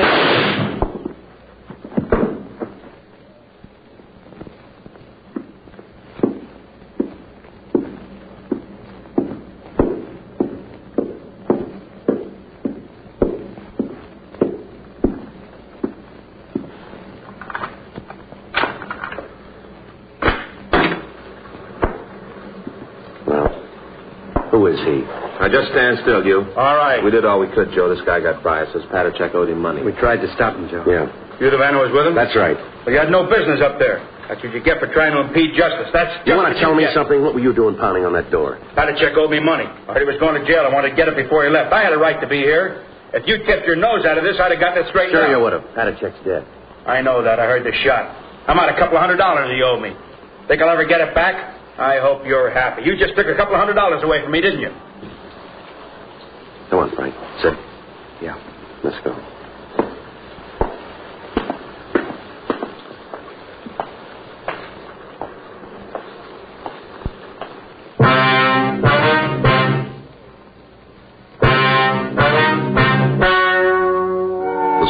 you've just heard is true. The names were changed to protect the innocent. On November 19th, an autopsy was performed in the coroner's office in and for the county of Los Angeles, state of California. In a moment, the results of that autopsy. Now, here is our star, Jack Webb. Thank you, George Fenneman. Friends, we've been getting letters from people all over the country telling us that they've switched to Chesterfield. And just as I've been telling you, thousands of smokers are changing to Chesterfield because only Chesterfield gives proof of low nicotine, highest quality. That's why I recommend you try them today. Regular or king size, you'll find Chesterfield best for you.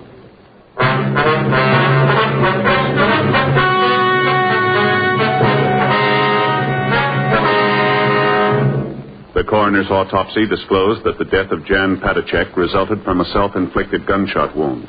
It was officially recorded as a suicide.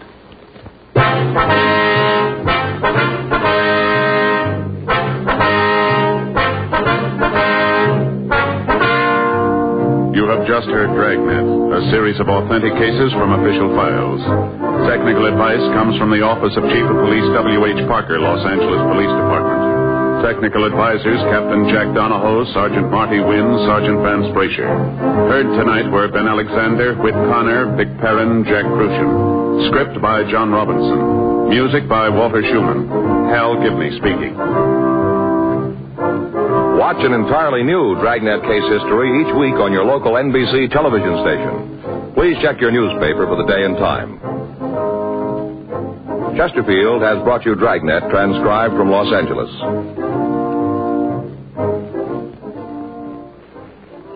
Have you tried new cork-tipped Fatima? It's the smooth smoke. Here's why. New Fatima tips of perfect cork. King size for longer filtering. And Fatima quality for a much better flavor and aroma. Remember, Fatima has the tip for your lips. Try new Fatima. See how smooth it is.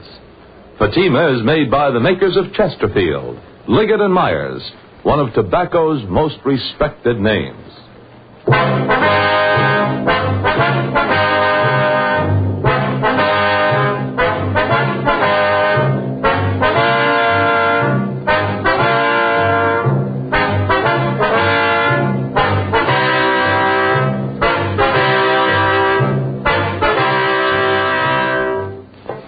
Visit with Cousin Willie next on NBC.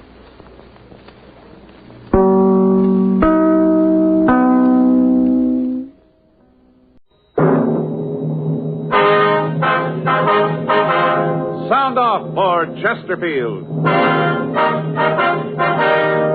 Chesterfield, low in nicotine, highest in quality, best for you. Chesterfield brings you Dragnet.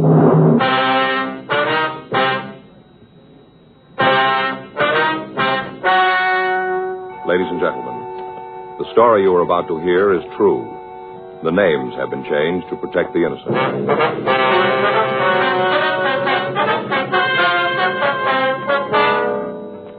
You're a detective sergeant. You're assigned to forgery detail.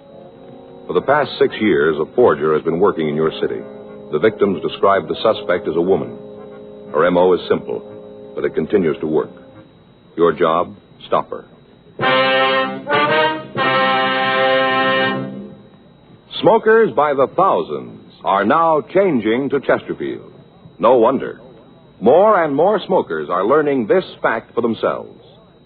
Chesterfield, low in nicotine, highest in quality.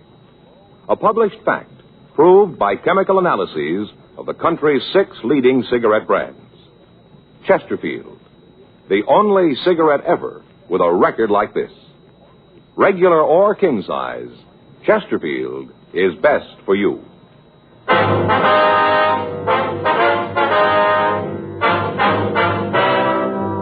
Dragnet, the documented drama of an actual crime. For the next 30 minutes, in cooperation with the Los Angeles Police Department, you will travel step by step on the side of the law through an actual case transcribed from official police files. From beginning to end, from crime to punishment, Dragnet is the story of your police force in action.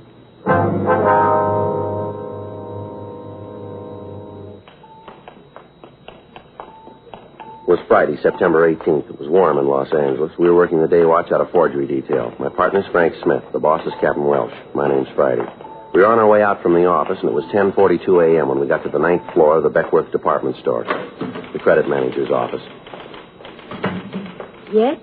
We'd like to see Mr. Donaldson, please. May I say who's calling? Sergeant Friday, Los Angeles Police Department. Oh, yes, he's expecting you. Just a moment. Thank you. Yes?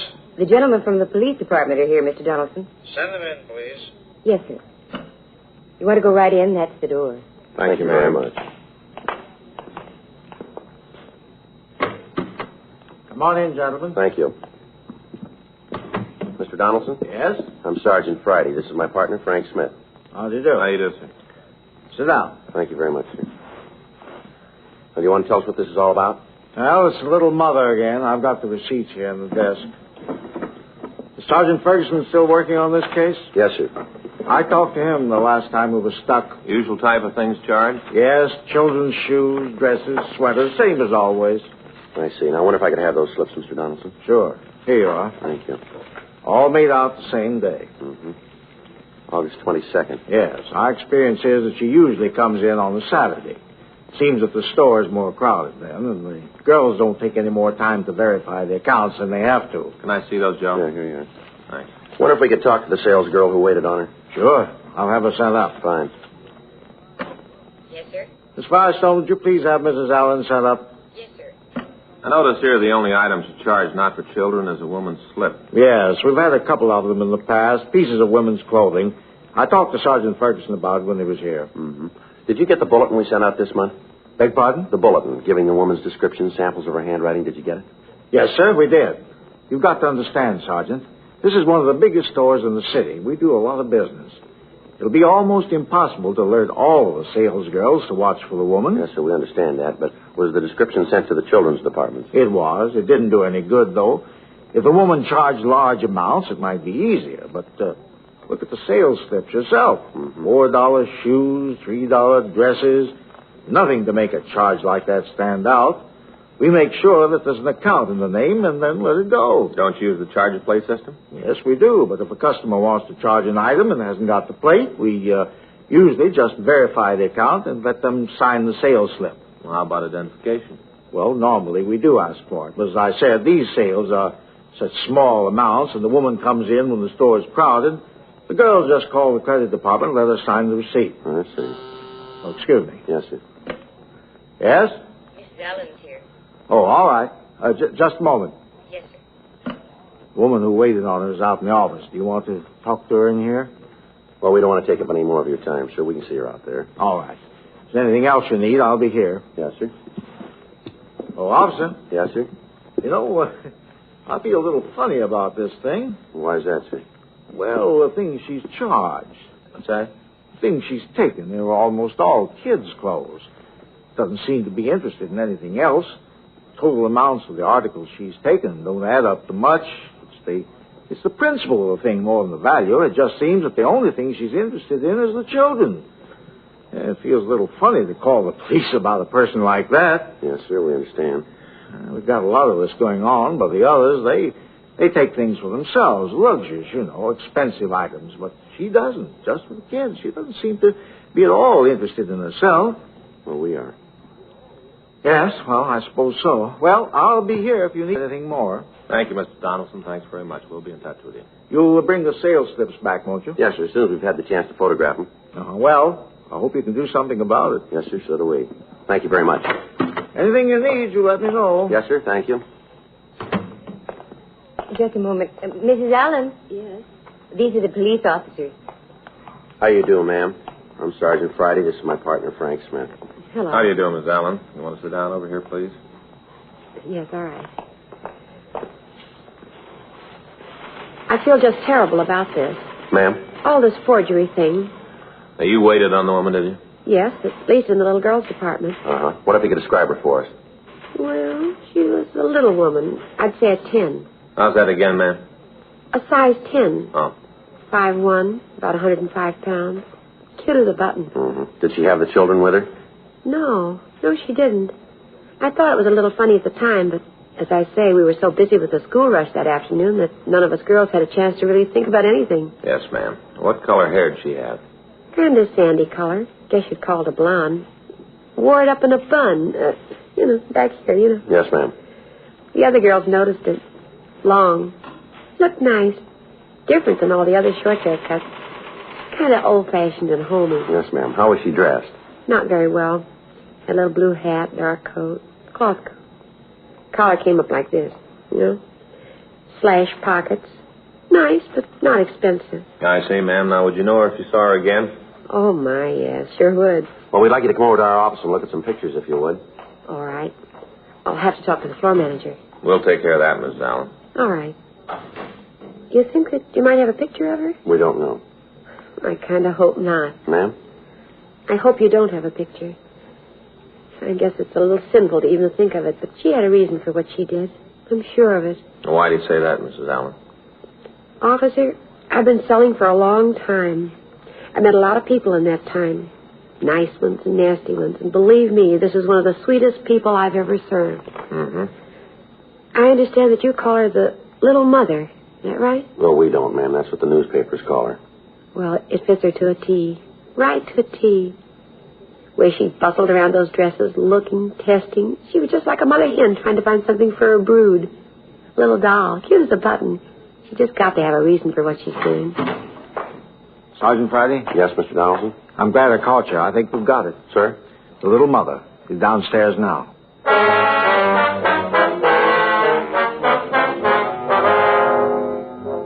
For the last 6 years, the same woman had been operating in the downtown department stores. During that period, she'd forged a total of $1,300 worth of merchandise that we knew of. Because of her M.O., there was no way of telling how much more had gone undetected. The operation was a simple one. She'd enter a store, go to one of the departments. There she'd pick up articles of apparel, mostly for children, and then ask to charge them.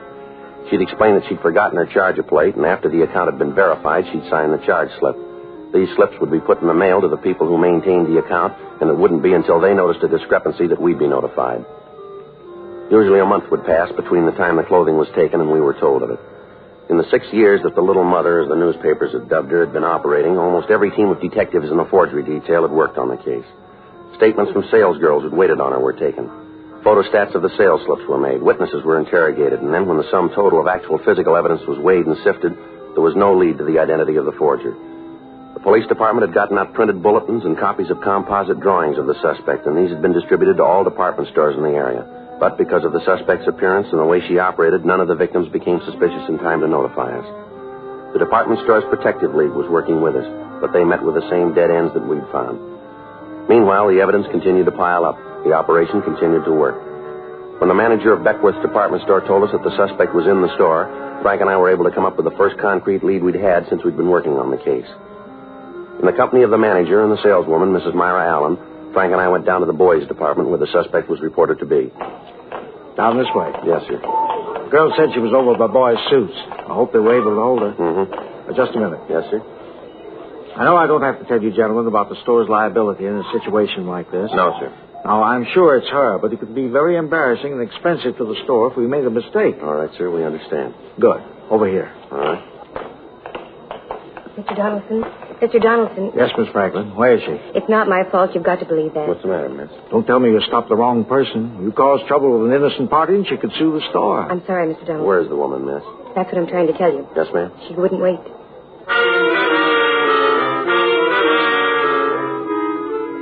A quick search of the immediate vicinity in the store failed to turn up the suspect. The department store security staff was notified, and a watch was put on all of the doors. The credit department was notified, and they took action. We checked with the elevator operators. We found one that told us she'd seen a woman who answered the description get in her car. She explained that the woman seemed to be in a hurry and had left the elevator as soon as it had reached the main floor. A further check of the store netted us nothing. The suspect had escaped. In the downtown crowds, it would have been almost impossible to try to find her on the streets.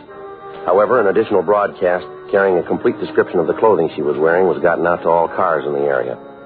The first good chance we'd had for apprehending her was gone. We had to go back to the legwork and the waiting. 3 months passed. During that time, Frank and I cleaned up a series of counterfeit payroll check cashings. Another 30 days went by without activity for the Little Mother. There were 4 new sales slips added to the file, but when the leads resulting from these were checked out, we were no closer to her than we'd been 6 years before. Thursday, December 17th, 12:55 p.m. I checked into the office. Joe, that you? Yeah. What do you got? Oh, just talked to Skipper. Yeah? Got a couple of more beefs about the little mother. When they come in? This morning. Where are they? Don Myers got him. He's checking the handwriting. Well, how about the name she used? Wait a minute. I got him here in my book. There they are, Mrs. Norris Farrow, Mrs. James Slagle, I guess it is, and Mrs. Ross Neiman. I called the stores and got the information on these people. Did you talk to them? Yeah. Asked all the routine stuff. None of them can think of any friends who matched the description. How about the things she charged? Anything there? No. Usual items. Let's see. A pair of Levi's for kids, one child's cotton dress. There is one thing different. What's that? Well, I checked the sizes of the clothes. The last bunch of sales slips we had, the dresses were for a 10-year-old. Yeah. This time she bought them for a 12-year-old. Kids are getting bigger, Joe. You know, that's a big help. All we got to do is look for a couple of kids that are growing. Well, I was just trying to help, Joe. No, I mean, it just doesn't seem to be anywhere to go. All the time we've put in, all the people we've talked to, all we got for it is a file drawer all to ourselves on the thing. I get it. Forgery, Friday. Who? Yes, ma'am. Mm-hmm. Yes, ma'am. I remember. Where is she now? I see. Yeah, we can be right over. Yes, ma'am. Bye. Bye. Oh, we got it. What do you mean? That was Mrs. Allen. Remember the sales lady over at Beckworth's? Oh, yeah, I think I do. What'd she have to say? Told me she's having lunch in a restaurant at the corner of Jackson and Hill. Yeah. Our suspect's sitting next to her.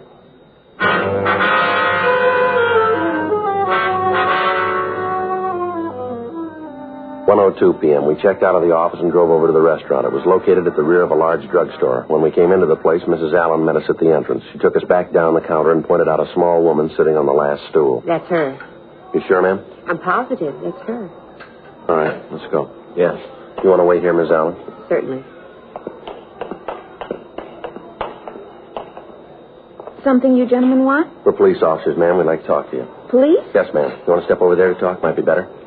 Well, if you want to say anything to me, you can say it right here. I haven't done anything wrong. What if we could see your identification? Why? Your identification, ma'am. Could we see it? All right. Just a minute. I've got my purse. Getting terrible. I don't know what you officers are trying to find out, but I'm going to tell you right now, if you can't prove you've got a reason for making me do this, you're in trouble. We're not making you do anything, ma'am. We don't want to cause you any embarrassment. A funny way of showing it. I want to tell you that my husband knows people in this town. When he hears about this... Oh, here you are. Here's my driver's license. Would you take it out of your wallet, please? Here. Mrs. Evelyn Nelson? And that's who I am. This your present address? No, it isn't. We moved a few months ago, but I haven't had a chance to have it changed. Is that all you want? No, Miss Nelson, it isn't. I wonder if we could talk to you in our office. Why? I always thought you had to arrest people before you could order them around. We're asking you to come over to the City Hall with us, if you will, ma'am. There are a few things we'd like to check out. What things? Wonder if I could see what you've got in the bags here. What are you looking for? Do you mind if we took a look? Well, there's just some clothes for my children. Nothing in there to interest you. Well, then it wouldn't hurt if we looked, would it? Go ahead. You won't find anything. You want to take a couple of these, Frank? Yeah, I got it.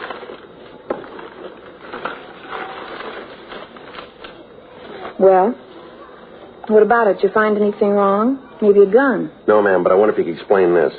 What's that? This charge slip here, signed by Mrs. Ross Neiman. Well, certainly that was probably in the bag when I bought the things. I don't know anything about it. All right, Miss Nelson. Afraid we're going to have to ask you to come with us. On what charge? Suspicion of forgery.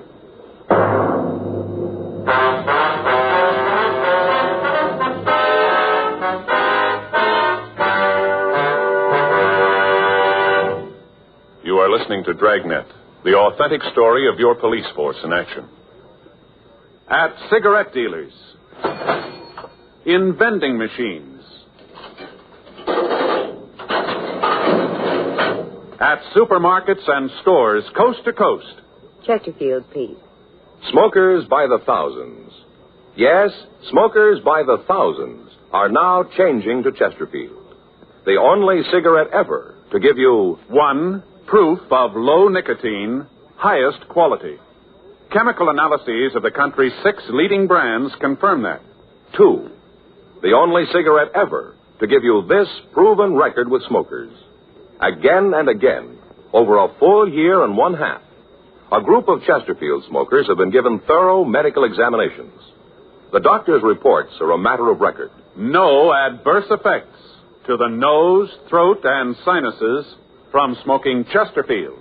A responsible independent research laboratory supervises this continuing program. Chesterfield, The only cigarette ever with a record like this. Chesterfield. Best for you.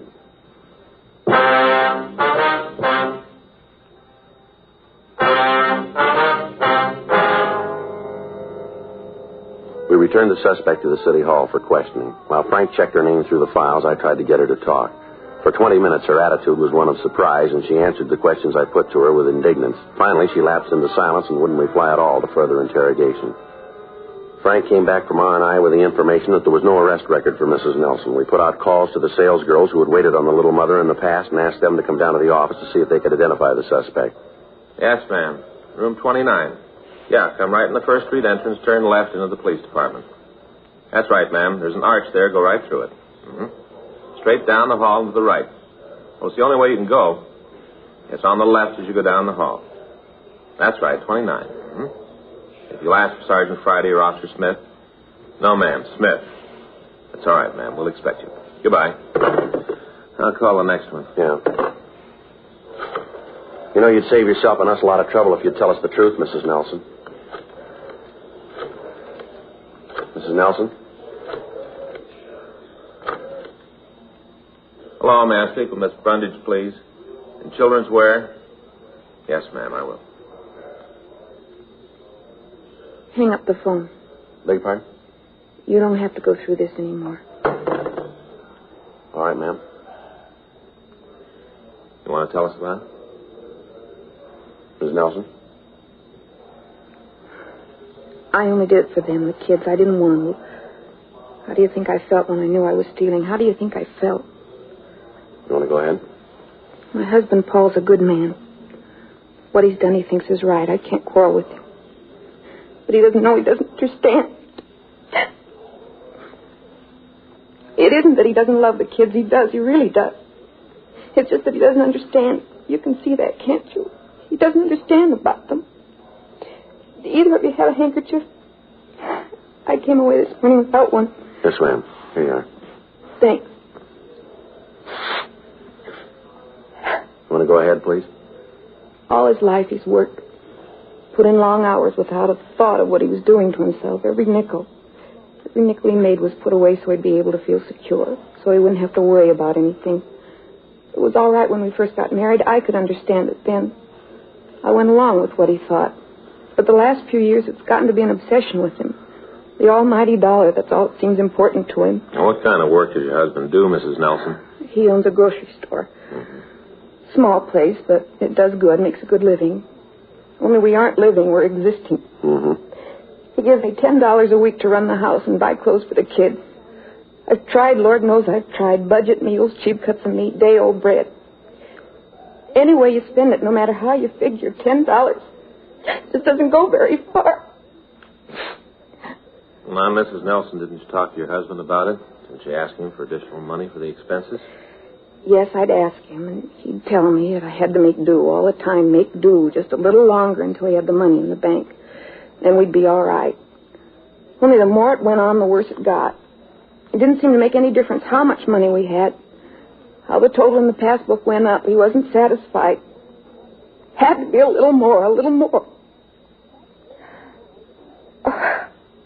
I guess I'm feeling sorry for myself, but you see, he could afford to buy the kids decent clothes. At least that. You agree with me, don't you? Well, that's hard to say, ma'am. Not for me. I'll never forget the day when my boy came home crying. He'd been fighting. One of the other boys at school had said something about the patches on his clothes. Just a little kid, that's all he was, ridiculed by his friends. That's when I made up my mind to do something about it. Does your husband know anything about your activities? No, nothing. How'd you explain the new clothes for the youngster to him? I didn't have to. Last year, he's been working so hard at the store, I hardly ever see him. The kids don't hardly know him. He even spends Sunday at the store dressing the windows. You mean he spends all his time there? Every minute he's not asleep. He let one clerk he had go so he could save the money. He always saved the money. It doesn't make any difference who gets hurt. Get that dollar and put it away. That's what counts. Put the dollar away. You know something, officer? What's that, Miss Nelson? I haven't been able to sit down and talk to my husband for 6 weeks. 6 weeks. He gets home at 12:30. 1 o'clock in the morning. He's up and gone at 6:30. Kids are always asking when Daddy's coming home. How do you answer them? How do you make them understand? I can't. I've tried the only way I know how. And I did it so wrong. All right, Miss Nelson. We'll try to work it out. Can I use your phone? I've got to tell the children what to do about dinner. I'll call for you if you like, ma'am. What's the number? Hollywood 98844.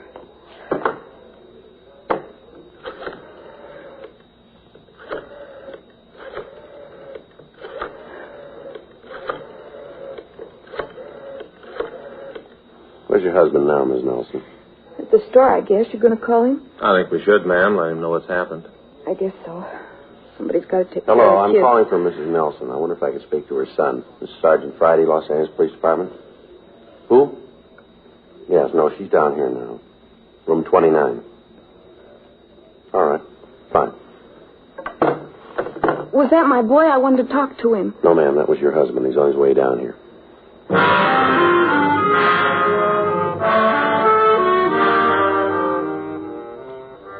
2:14 p.m. Paul Nelson walked into the office. Frank and I took him and his wife to the interrogation room. She'd asked us while we waited for him if we'd let her talk to him for a few minutes alone. We stayed out in the hall, and after a brief wait, Paul Nelson opened the door and asked us to come into the room.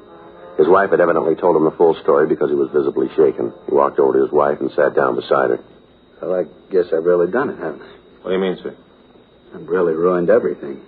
My home, my kids, everything. All the time it was happening, I never knew it, never had an idea. Don't blame yourself too much, Paul. But I should have known. I should have seen it myself. Even when you tried to tell me, I was too busy to see it, too wrapped up with the business. It wasn't for me, Paul. It was for the children. It doesn't make any difference who it was for. I'm the one who caused it. I'm the one. It's my fault. I'm sorry, Evelyn. How can I ever make it up to you? Don't think about that now, Paul. It won't do any good. What's been done can't be changed. How about it, officer? Sir? What happens now? Well, your wife is going to be given a preliminary hearing. She'll have the chance to plead guilty. If she does, the court will decide what to do. What's the punishment for what she's done? Well, according to Section 473 of the Penal Code, it's imprisonment in the state penitentiary for 1 to 14 years or for not more than a year in the county jail. Is there any way out of it? What do you mean? Any way of getting Evelyn out of it? If I went to the judge and told him why she did it, if I told him it was my fault, would that make a difference? I don't know. That'd be up to the court. But I could try. Yes, sir. If I paid the money back for all the things she's taken, I can afford it. I could go to the stores and pay him. Maybe they'd feel different then, huh? I could make it up to him. Everything would be all right. Well, it's been going on for 6 years, you know. But if I did pay the stores back, it'd make it up to him, wouldn't it? Maybe, but how about your wife? What? How are you going to make it up to her?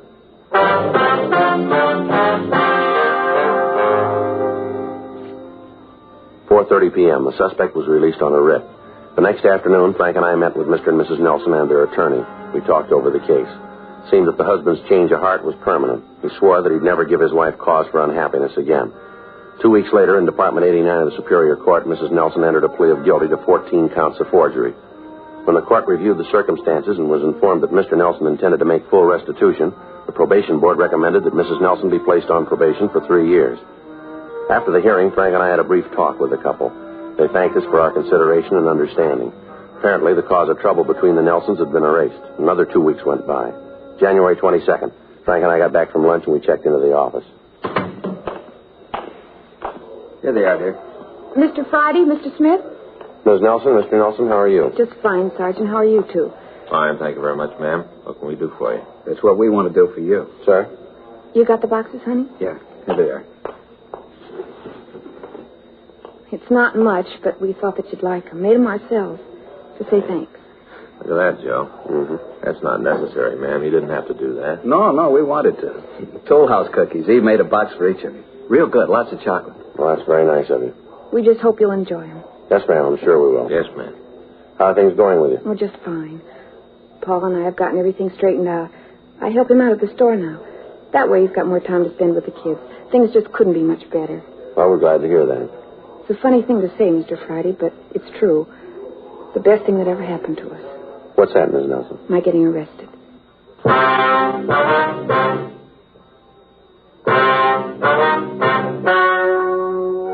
story you have just heard is true. The names were changed to protect the innocent. On January 8th, a meeting was held in the county probationer's office in and for the county of Los Angeles, state of California. In a moment, the results of that meeting. Now, here is our star, Jack Webb. Thank you, George Fenneman. Friends, we've been getting letters from people all over the country telling us that they've switched to Chesterfield. And just as I've been telling you, thousands of smokers are changing to Chesterfield because only Chesterfield gives proof of low nicotine, highest quality. That's why I recommend you try them today. Regular or king size, you'll find Chesterfield best for you.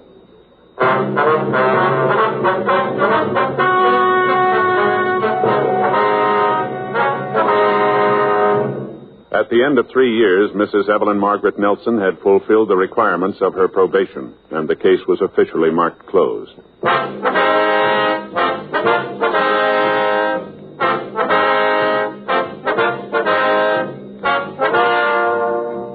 You have just heard Dragnet, a series of authentic cases from official files. Technical advice comes from the Office of Chief of Police W.H. Parker, Los Angeles Police Department. Technical advisors, Captain Jack Donahoe, Sergeant Marty Wynn, Sergeant Vance Frazier. Heard tonight were Ben Alexander, Vic Rodman, Joyce McCluskey. Script by John Robinson. Music by Walter Schumann. Hal Gibney speaking.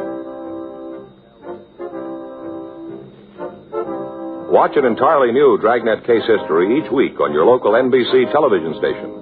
Please check your newspaper for the day and time. Chesterfield has brought you Dragnet, transcribed from Los Angeles.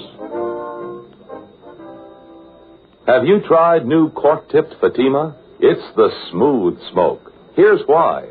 New Fatima tips of perfect cork, king size for longer filtering, and Fatima quality for a much better flavor and aroma. Remember, Fatima has the tip for your lips. Try new Fatima. See how smooth it is. Fatima is made by the makers of Chesterfield, Liggett & Myers, one of tobacco's most respected names.